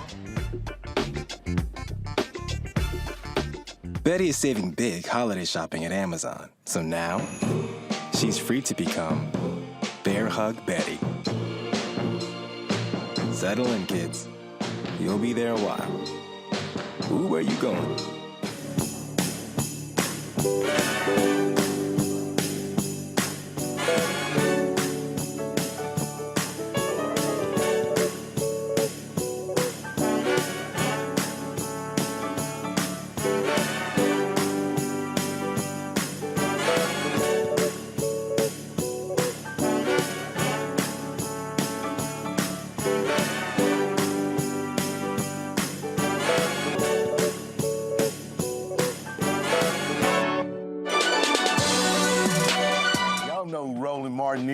He got the ascot on, he do the news. It's fancy news. Keep it rolling.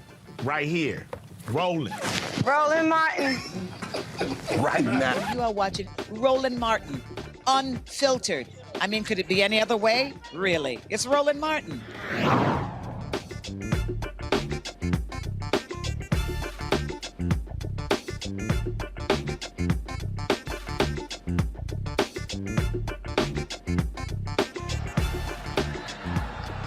All right, folks, you're watching the Disney Showcase dinner for the Jackson State and South Carolina State football teams and their fans, alumni, and administrators at the 2021 Cricket Wireless Celebration Bowl. That is Coach Deion Sanders, head coach at Jackson State, who's there. And so we, of course, are here all week partnering with Coca-Cola to share with you what's been going on here. We were at the World Coca-Cola last night for the opening event. And so we were with them. And then, of course, tomorrow it's a full day of events. We've got both teams visiting the Children's Hospital of Atlanta. We've got the both coaches having their news conferences taking place. The commissioner of the MEAC conference is going to have a toast and roast as well. Then they got the SWAC Hall of Fame dinner tomorrow night. We're going to be live streaming all of those events, giving you full coverage of what's happening here in Atlanta, talking with these individuals. We talked with the South Carolina State coach, Buddy, last night. Hopefully, we will have an interview with Deion Sanders tomorrow, talk with the South Carolina State president as well.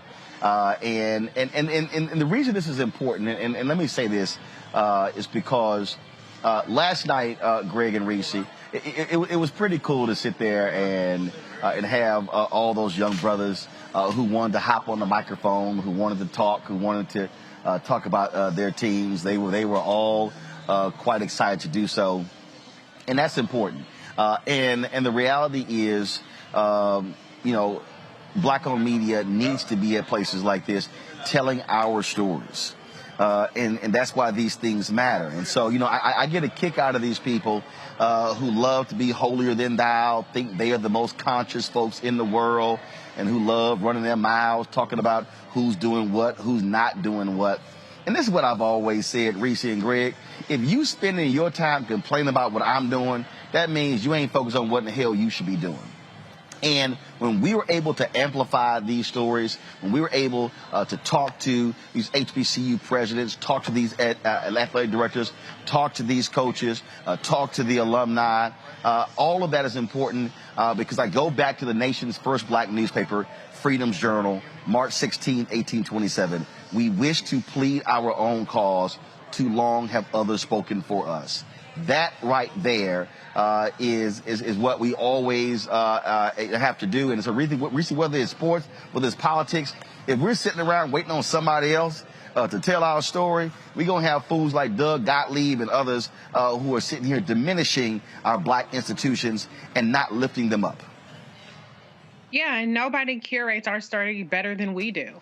And especially when we actually control it, because there's curation and then there's control. And unfortunately, there's in other institutions, I won't say, you know, whatever, the mainstream stuff, there is still a box that they have to kind of, you know, play within the lines. And Roland Martin Unfiltered is a prime example of how when you own your own shit, you get to call the shots, you get to call the rules, and you get to curate the content for the audience. And Black-owned media truly is at the forefront of really bringing the stories that matter to our communities. Anybody can get the same stories over and over again about what the executives, mostly male, mostly white, think are important, but you don't get the perspectives from a variety of Black people. We're not all monolithic. We all have very different perspectives on things and different skill sets and different qualifications and life experiences that we bring to the Roland Martin Unfiltered Show and to the Black Star Network. So I think it's so important that we have this platform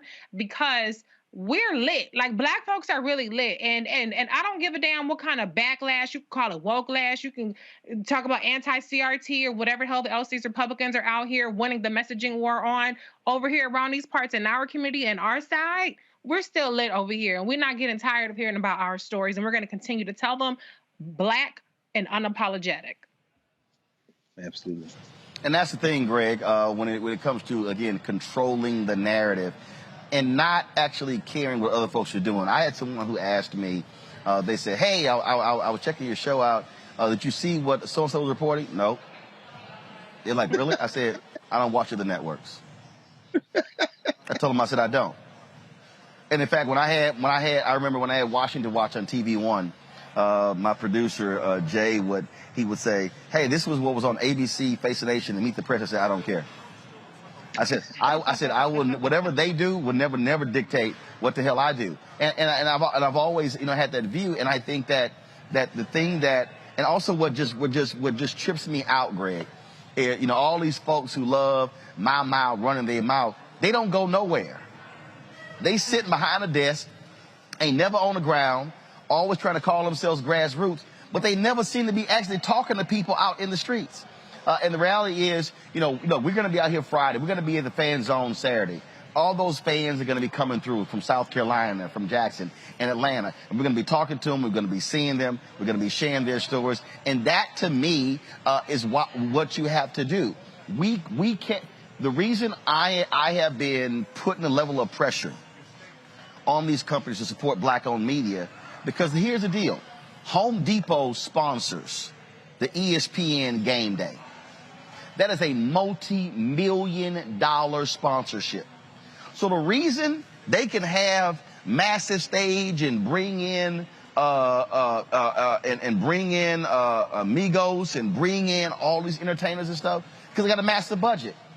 And the reality is, we have to have the exact same thing as well. And you have these people who go, oh man, but you sitting here, you representing corporate interest. I'm like, yeah, but you buying their products.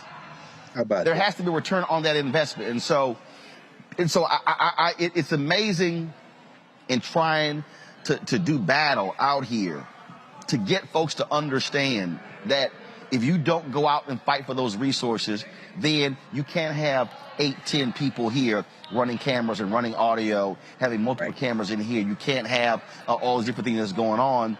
We've got to be, and I keep yelling this from the rooftops, we've got to build Black capacity. You heard us talking about HBCUs. They're trying to build athletic department. They're trying to build academics. I'm a scholar in residence at Fisk.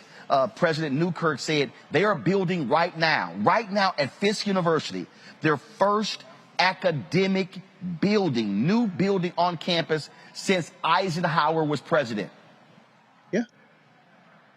Let me say that again, folks. Since Eisenhower was president. And so what we are trying to talk about on this show, whether it's our marketplace segment brought to you by Verizon, where we focus on black businesses, and our tech talk focusing on black entrepreneurs who are in technology, is we got to be building black capacity. I am tired of black people saying we do more with less. How about we do more with a lot more? Exactly. How about we do right? I mean, and I get it. I mean, we have been conditioned to, man, if we can take a small amount and go a long way. Well, how about we get a big amount and go a longer way?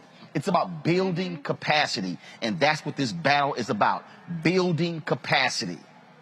That's right, Roland. I mean, I want to ask you a question, brother, and I know you won't go too long, but sitting there, when you were sitting there talking to President Hudson, so many things through my mind. I was having a little fun with him, and we all know Tennessee State's Aristocratic Band is the best band there is in the country. And I know some of y'all love the Sonic Boom and the Ocean of Soul and the Human Jukebox and all that, and I understand. But let's just be clear. But I was having a little fun with him. But the question I want to ask you is, how do we seize this moment in time? And I say that for this reason. You know better than any of us how capitalism works. They're not investing. They are exploiting. Coke sends planes because this is the hot thing. I remember when they started the Celebration Bowl, when A&T would go down there representing the MEAC.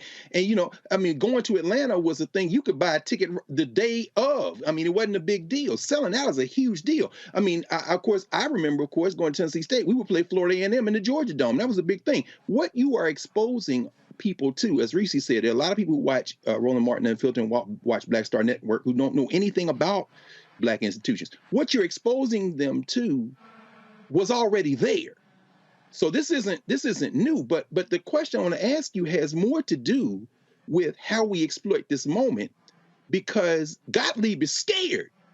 They have always feared a slave rebellion. Yeah. And so whether or not this becomes a full-out rebellion, and this is why I want to ask you, bro, because Fisk doesn't have much money. Like Morris Brown was on the brink of extinction. These are private HBCUs. When President Hudson said they are inviting folks who go to Morris Brown to graduate to come to graduate school with Jackson State, that's a strategy.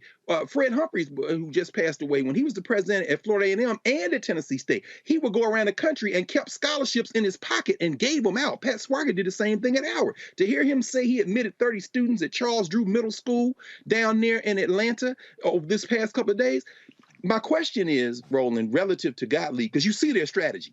Immediately now, their white nationalist propaganda comes in and says, well, Deion Sanders doing well, so how long before he interviews for a real job? And then, okay, you got one of them too. How do we change the rules? Roland, how do we take this moment with the exposure of a Sanders and so that if he leaves next year and takes that kid with him, this momentum continues? Right. I mean, how do we do that? Okay, so let me explain it this way. And I think when you talk about the commitment to excellence, you have to understand how they're going to try to say no. So we have been in numerous conversations with sponsors, with advertisers, with ad agencies. And they were looking for ways to say no. Well, we knew what they were doing. I go back to when I worked in daily newspaper. I said, I'm going to work on all of my weaknesses. So if you don't give me an opportunity, it's only one reason left. That's it. And so it's a commitment to excellence. And so we were sitting here, and one of my buddies from Coca-Cola walked up to me, he said, man, this is just what he just said. He said, your professional setup is amazing. So let me say that. So give me the shot. Fine, give me this camera right here in your pan. This is the whole point here. You have to have a commitment to excellence. Not black excellence. Excellence. Right. Let me repeat that. Not black excellence. excellence. How we shoot, what our lights look like, what our setup looks like, all those different things. So the resources, see, and I'm really people listening to what I'm saying here. The resources that we receive allow for us to then be able to expand and build capacity. So I'll give you a perfect example. So as we're sitting here right now, this camera that's showing on me right now is a Canon C300. It's one here, here, here, and this mobile camera right now. There are 5 of them. I need everybody to listen to what I'm saying. The body of this camera alone is $9,000. The lenses that go with each one takes it up to almost $20,000. When we launched Roland Martin Unfiltered in the Black Star Network, we could not afford even one of these cameras. So what we did was I bought 3 Canon XA25 HD cameras. They served the purpose. The second year of the show, we purchased 3 Canon XF405 4K cameras. Leveled up. Third year, we purchased 3 of the Canon C300s. This year, we bought 2 more of the Canon C300s. These cameras alone, these 5 cameras, are $100,000. You've got a Kessler slider that's on the ground, it's $6,000. You've got a fly pack. Is that camera on? Okay, come on. Give me that shot. So you see where Henry is over here. That's a portable fly pack. And I need everybody who's listening, it's a portable fly pack that he's switching from. That's $5,000. The live view unit that we have is called an LU800. It's the top of the line. ABC, NBC, CBS, they all use those exact same units when they're out in the streets. We have 2 of those. The unit and the rack mount is $60,000. So when people try to come at me about why are you asking people who to get to your show? Because this now allows for us to be able to build capacity to do what we're doing, to be able to have a camera inside of the room, to be able to have 5 cameras out here, to have a mobile camera right here as well. That's what it does. It allows us to be able to purchase a Sprinter for $188,000 and mount 3 cameras on the outside of it when we're broadcasting marches live. It allowed for us to be in Austin, Texas. When I was live from the state capitol, we had Mark Thompson, who was in the Sprinter leading the motorcade to the state capitol. Mark was live from our Aurora-mobile. I was live from the state capitol in Austin, all with a small footprint. And it's capacity. And so the reason I push my team hard to look good, for our graphics to be strong, is because I am removing all excuses. I am not going to play the game. Well, you know, it's a black show. Well, you know, it's a black company. No. And so what we have to be doing is we have to show excellence and say we can cover like anybody else. And if everybody understands something, guess what? When we had our camera on the tarmac, when Jackson State arrived and South Carolina State arrived, the folks from ESPN hit me up and they said, hey, can we use your video because we didn't have a camera there? Sure, you can use our video. You got to credit us. The point is we have to be on the ground.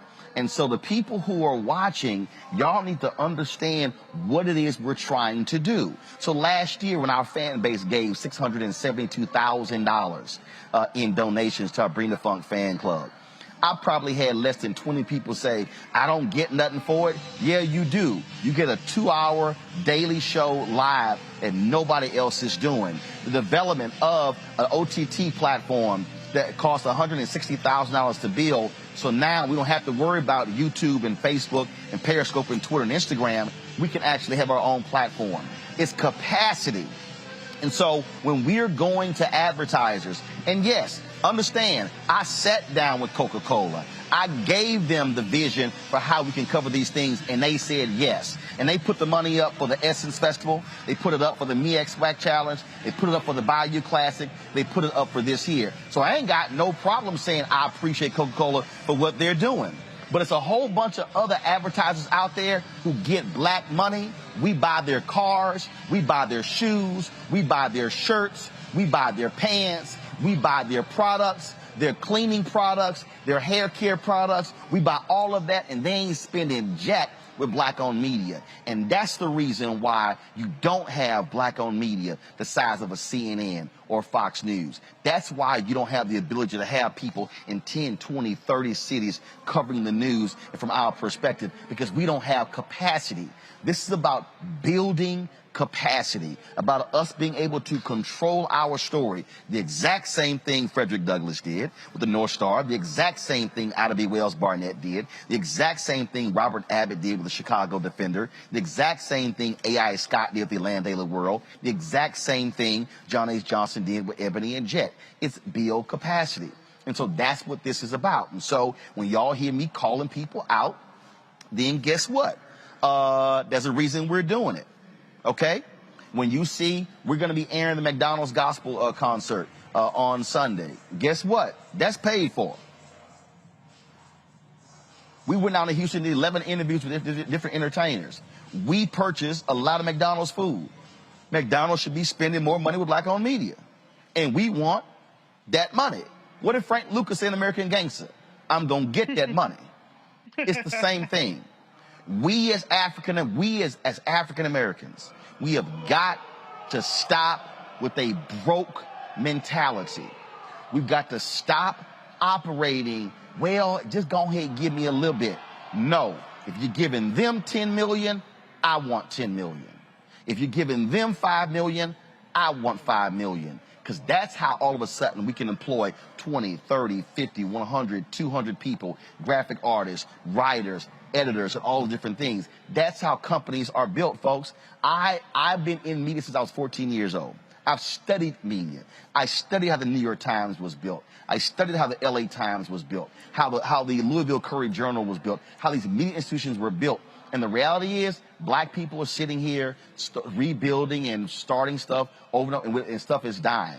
Here's the reality. I want to be able to build this up and then do what Robert Abbott did, pass on to the next generation. That way you continue. The problem that we have in black America is that our institutions survive for one generation. When the person becomes an ancestor, all of a sudden the institution dies because it was never properly positioned for the next generation. That's what's happening with Ebony. That's why it's dead. Well, that's what I want to ask you. That's what I mean, and please, everybody. I mean, you know, I'm only pushing because it makes you're making this point.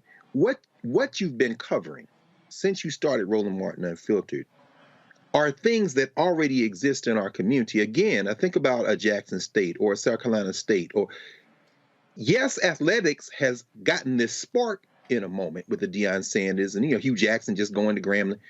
But the fact of the matter is those same institutions have been producing, as you said, Reese, and earlier I think Kelly made this point, human beings with degrees. The AD of Jackson State just said that his grade, his graduation rate, and not only that, they've been producing the journalists, they've been producing the scientists, they've been producing the teachers.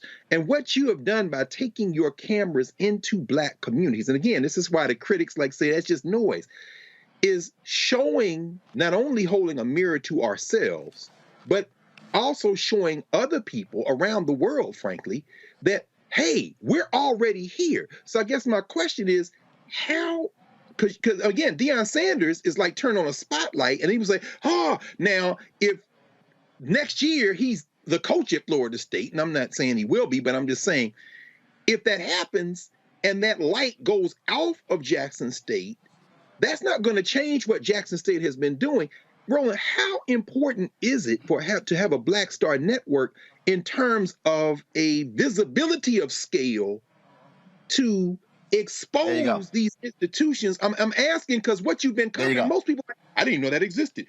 That room right there, you in Atlanta, that room happens every time. In Memphis at the John Merritt Classic, it happens at Tuskegee. I mean, but you're showing it now. How important is having that platform of scale? So, I mean, there you go.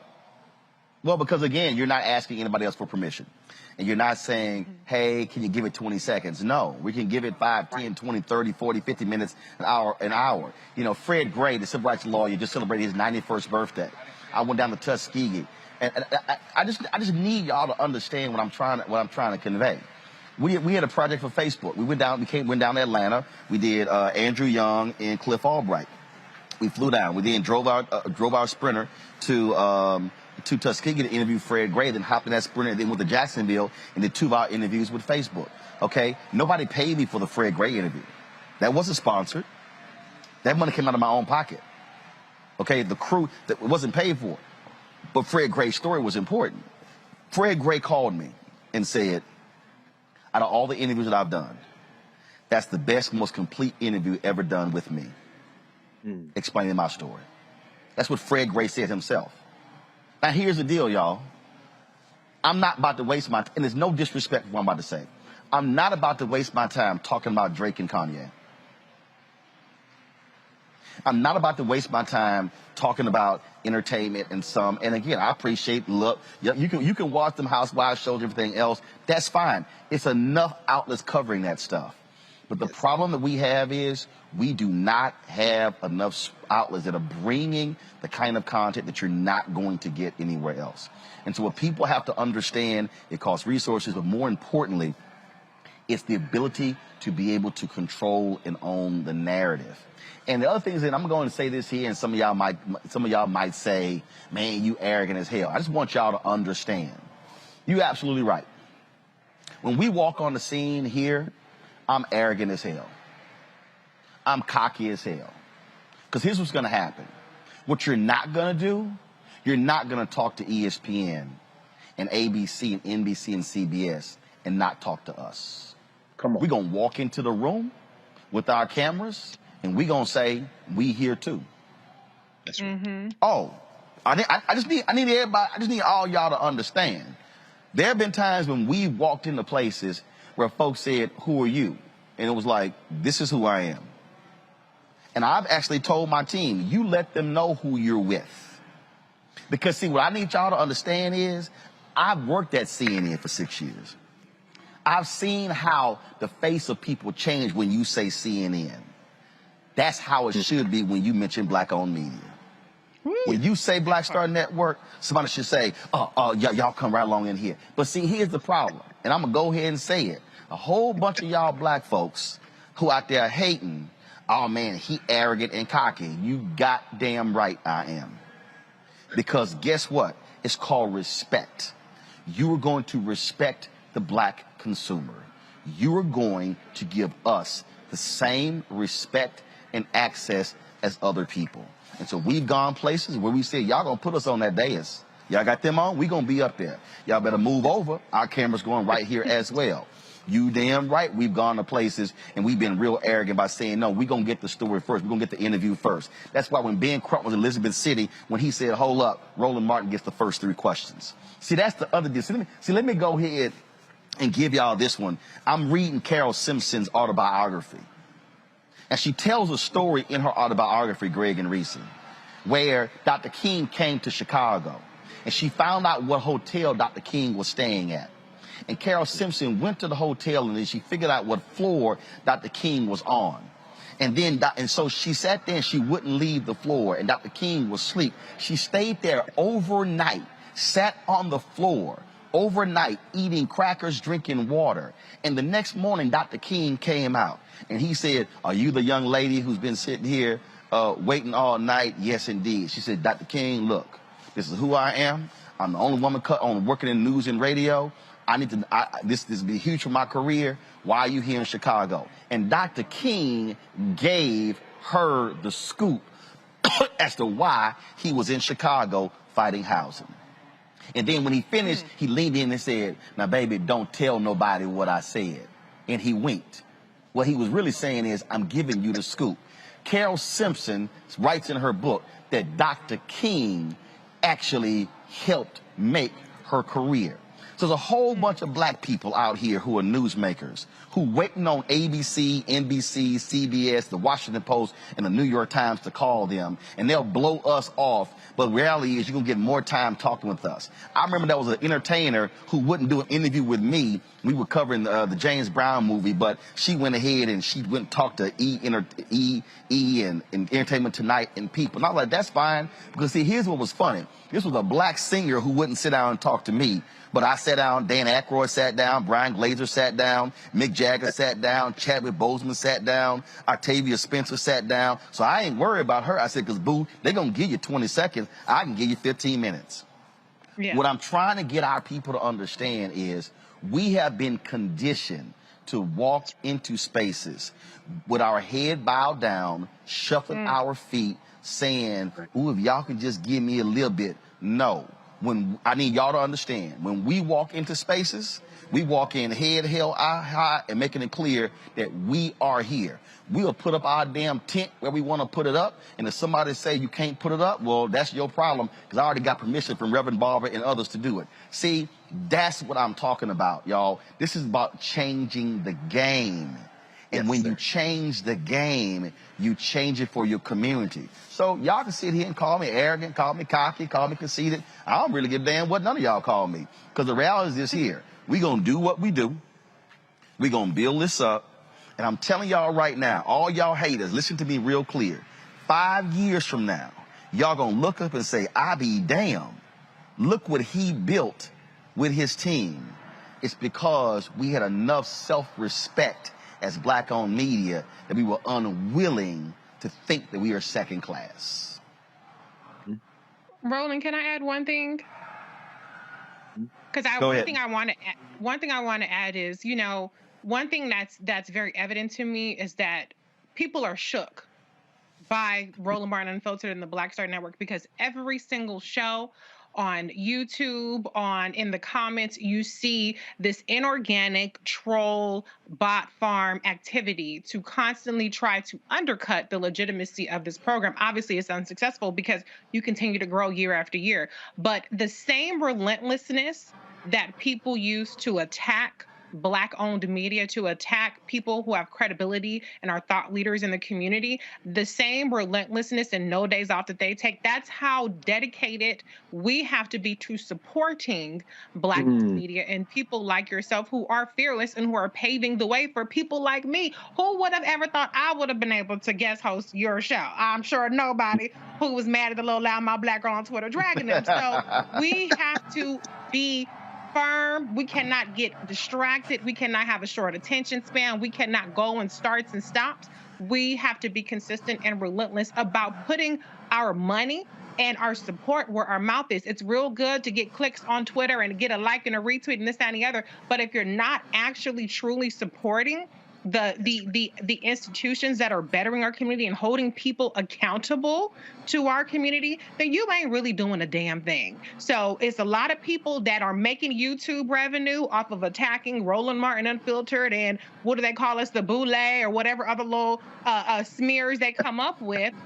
They're getting paid. And meanwhile, people are over here trying to challenge you getting institutional support capital to scale up an operation that is bettering our community. So let's not talk about money, because everybody is making some coin. People making a coin being a critic, and you're making a coin bettering the community. So this is where I'm going to lay my lot in, is with the person who's bettering the community. So we got to stop being distracted. We got to stop tearing down the people that are actually really genuinely invested in lifting us up. Because it ain't a whole lot of people out there that's going to make space and that's going to shake the table. That's right. That's it. And look, but it's real simple. And I need people to understand. You know, when I saw Reese's tweets, I was like, yeah, I'm going to put her on the air. And here's the whole deal. Because I'm trying to tell y'all, I worked in that system. CNN wasn't going to give her a shot. I'm telling y'all, I know that system. Oh, my gosh, she cussed too much. I was like, she's fun as hell. I'm put her on. Y'all need to understand, these are intentional moves. Yeah. I'm doing Tiffany Cross show on Saturday. Tiffany Cross, her first on air was on my TV One show. She said it. Okay, so before she had an MSNBC show. Y'all, this stuff is intentional. And so when these haters out here, and I say this here, people who are doing videos about me, if you spending your time doing videos about me because you're trying to get clickbait, that means because you ain't got nothing to talk about. I don't talk about y'all. I don't. All them haters, I don't watch them. I don't talk about them. I don't tweet about them. God bless them. Go on, do what y'all do. I don't really care. You know, and people have to understand, you know, in terms of what we're doing. I had one woman, she was like, well, you know, Roland's arrogant because, you know, he don't be starting the show on time. Y'all, it's digital. We can start the show when the hell we want to start it. We ain't got to start at 6. End at 8. Or end at 8. You 17 minutes back. I mean, your show. Right. I mean, I just need people to understand in terms of what is going on here. And so this is what we're trying to build. We're trying to actually build something, a lasting institution. And we don't have to ask somebody, can I? That's what I need y'all to understand. And here's the deal, my last comment. 2021, we surpassed the amount of revenue we generated on YouTube in 2020. And I love all these haters who say, man, anybody watching ain't watching your show. Well, please explain to me how then our numbers were up. Views were down, but the CMs were up. So y'all can holler all y'all want to. We putting in the work. We doing the work. So y'all can keep talking. We gonna keep building. Tomorrow's gonna be exciting. First, our camera's going to be there for the teams visiting the Children's Hospital of Atlanta. We're going to be live when the head coach of the South Carolina State has his news conference at 12 o'clock. We'll be live at 2 p.m. when Deion Sanders has his news conference at Mercedes-Benz Stadium. We'll be live from the SWAC Hall of Fame as well. And so we'll be live for the roast and toast of Commissioner Thomas of the MEAC as well. And let me be real clear. There is no other black-owned media outlet that is giving you gavel-to-gavel, wall-to-wall coverage of the 2021 Cricket Wireless Celebration Bowl. The only bowl game in America for HBCUs. The first bowl game of the season. We're the only ones who are here. So those of you who talk about y'all grassroots, where you at? Because we here. Folks, that's it. Greg, I appreciate it. Reese, I appreciate it. Kelly, I appreciate it as well. Kelly leave us earlier. Folks, I'm going to see you guys tomorrow. I had a cold hit me like a ton of bricks yesterday, so I'm going to get some rest. But we appreciate all of you watching. Please retweet, share videos from the show. Again, what we are doing, folks, ain't nobody else doing. They talking about it. We're being about it. So support us by downloading our Black Star Network app. Again, Apple phone, Android phone, Apple TV, Android TV, Roku, Amazon Fire, Xbox, and Samsung Smart TV. And of course, join our Bring the Funk fan club. Cash App, $RM Unfiltered. Venmo is RM Unfiltered. PayPal is R Martin Unfiltered. Zelle is Roland at RolandSMartin.com. Roland at RolandMartinUnfiltered.com. And again, let me thank Coca-Cola for being our partner this week with us, broadcasting from Atlanta for the 2021 Celebration Bowl. Lots more to come. Folks, y'all take care. I will see you tomorrow from the College Football Hall of Fame in Atlanta. Holla!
Try it first.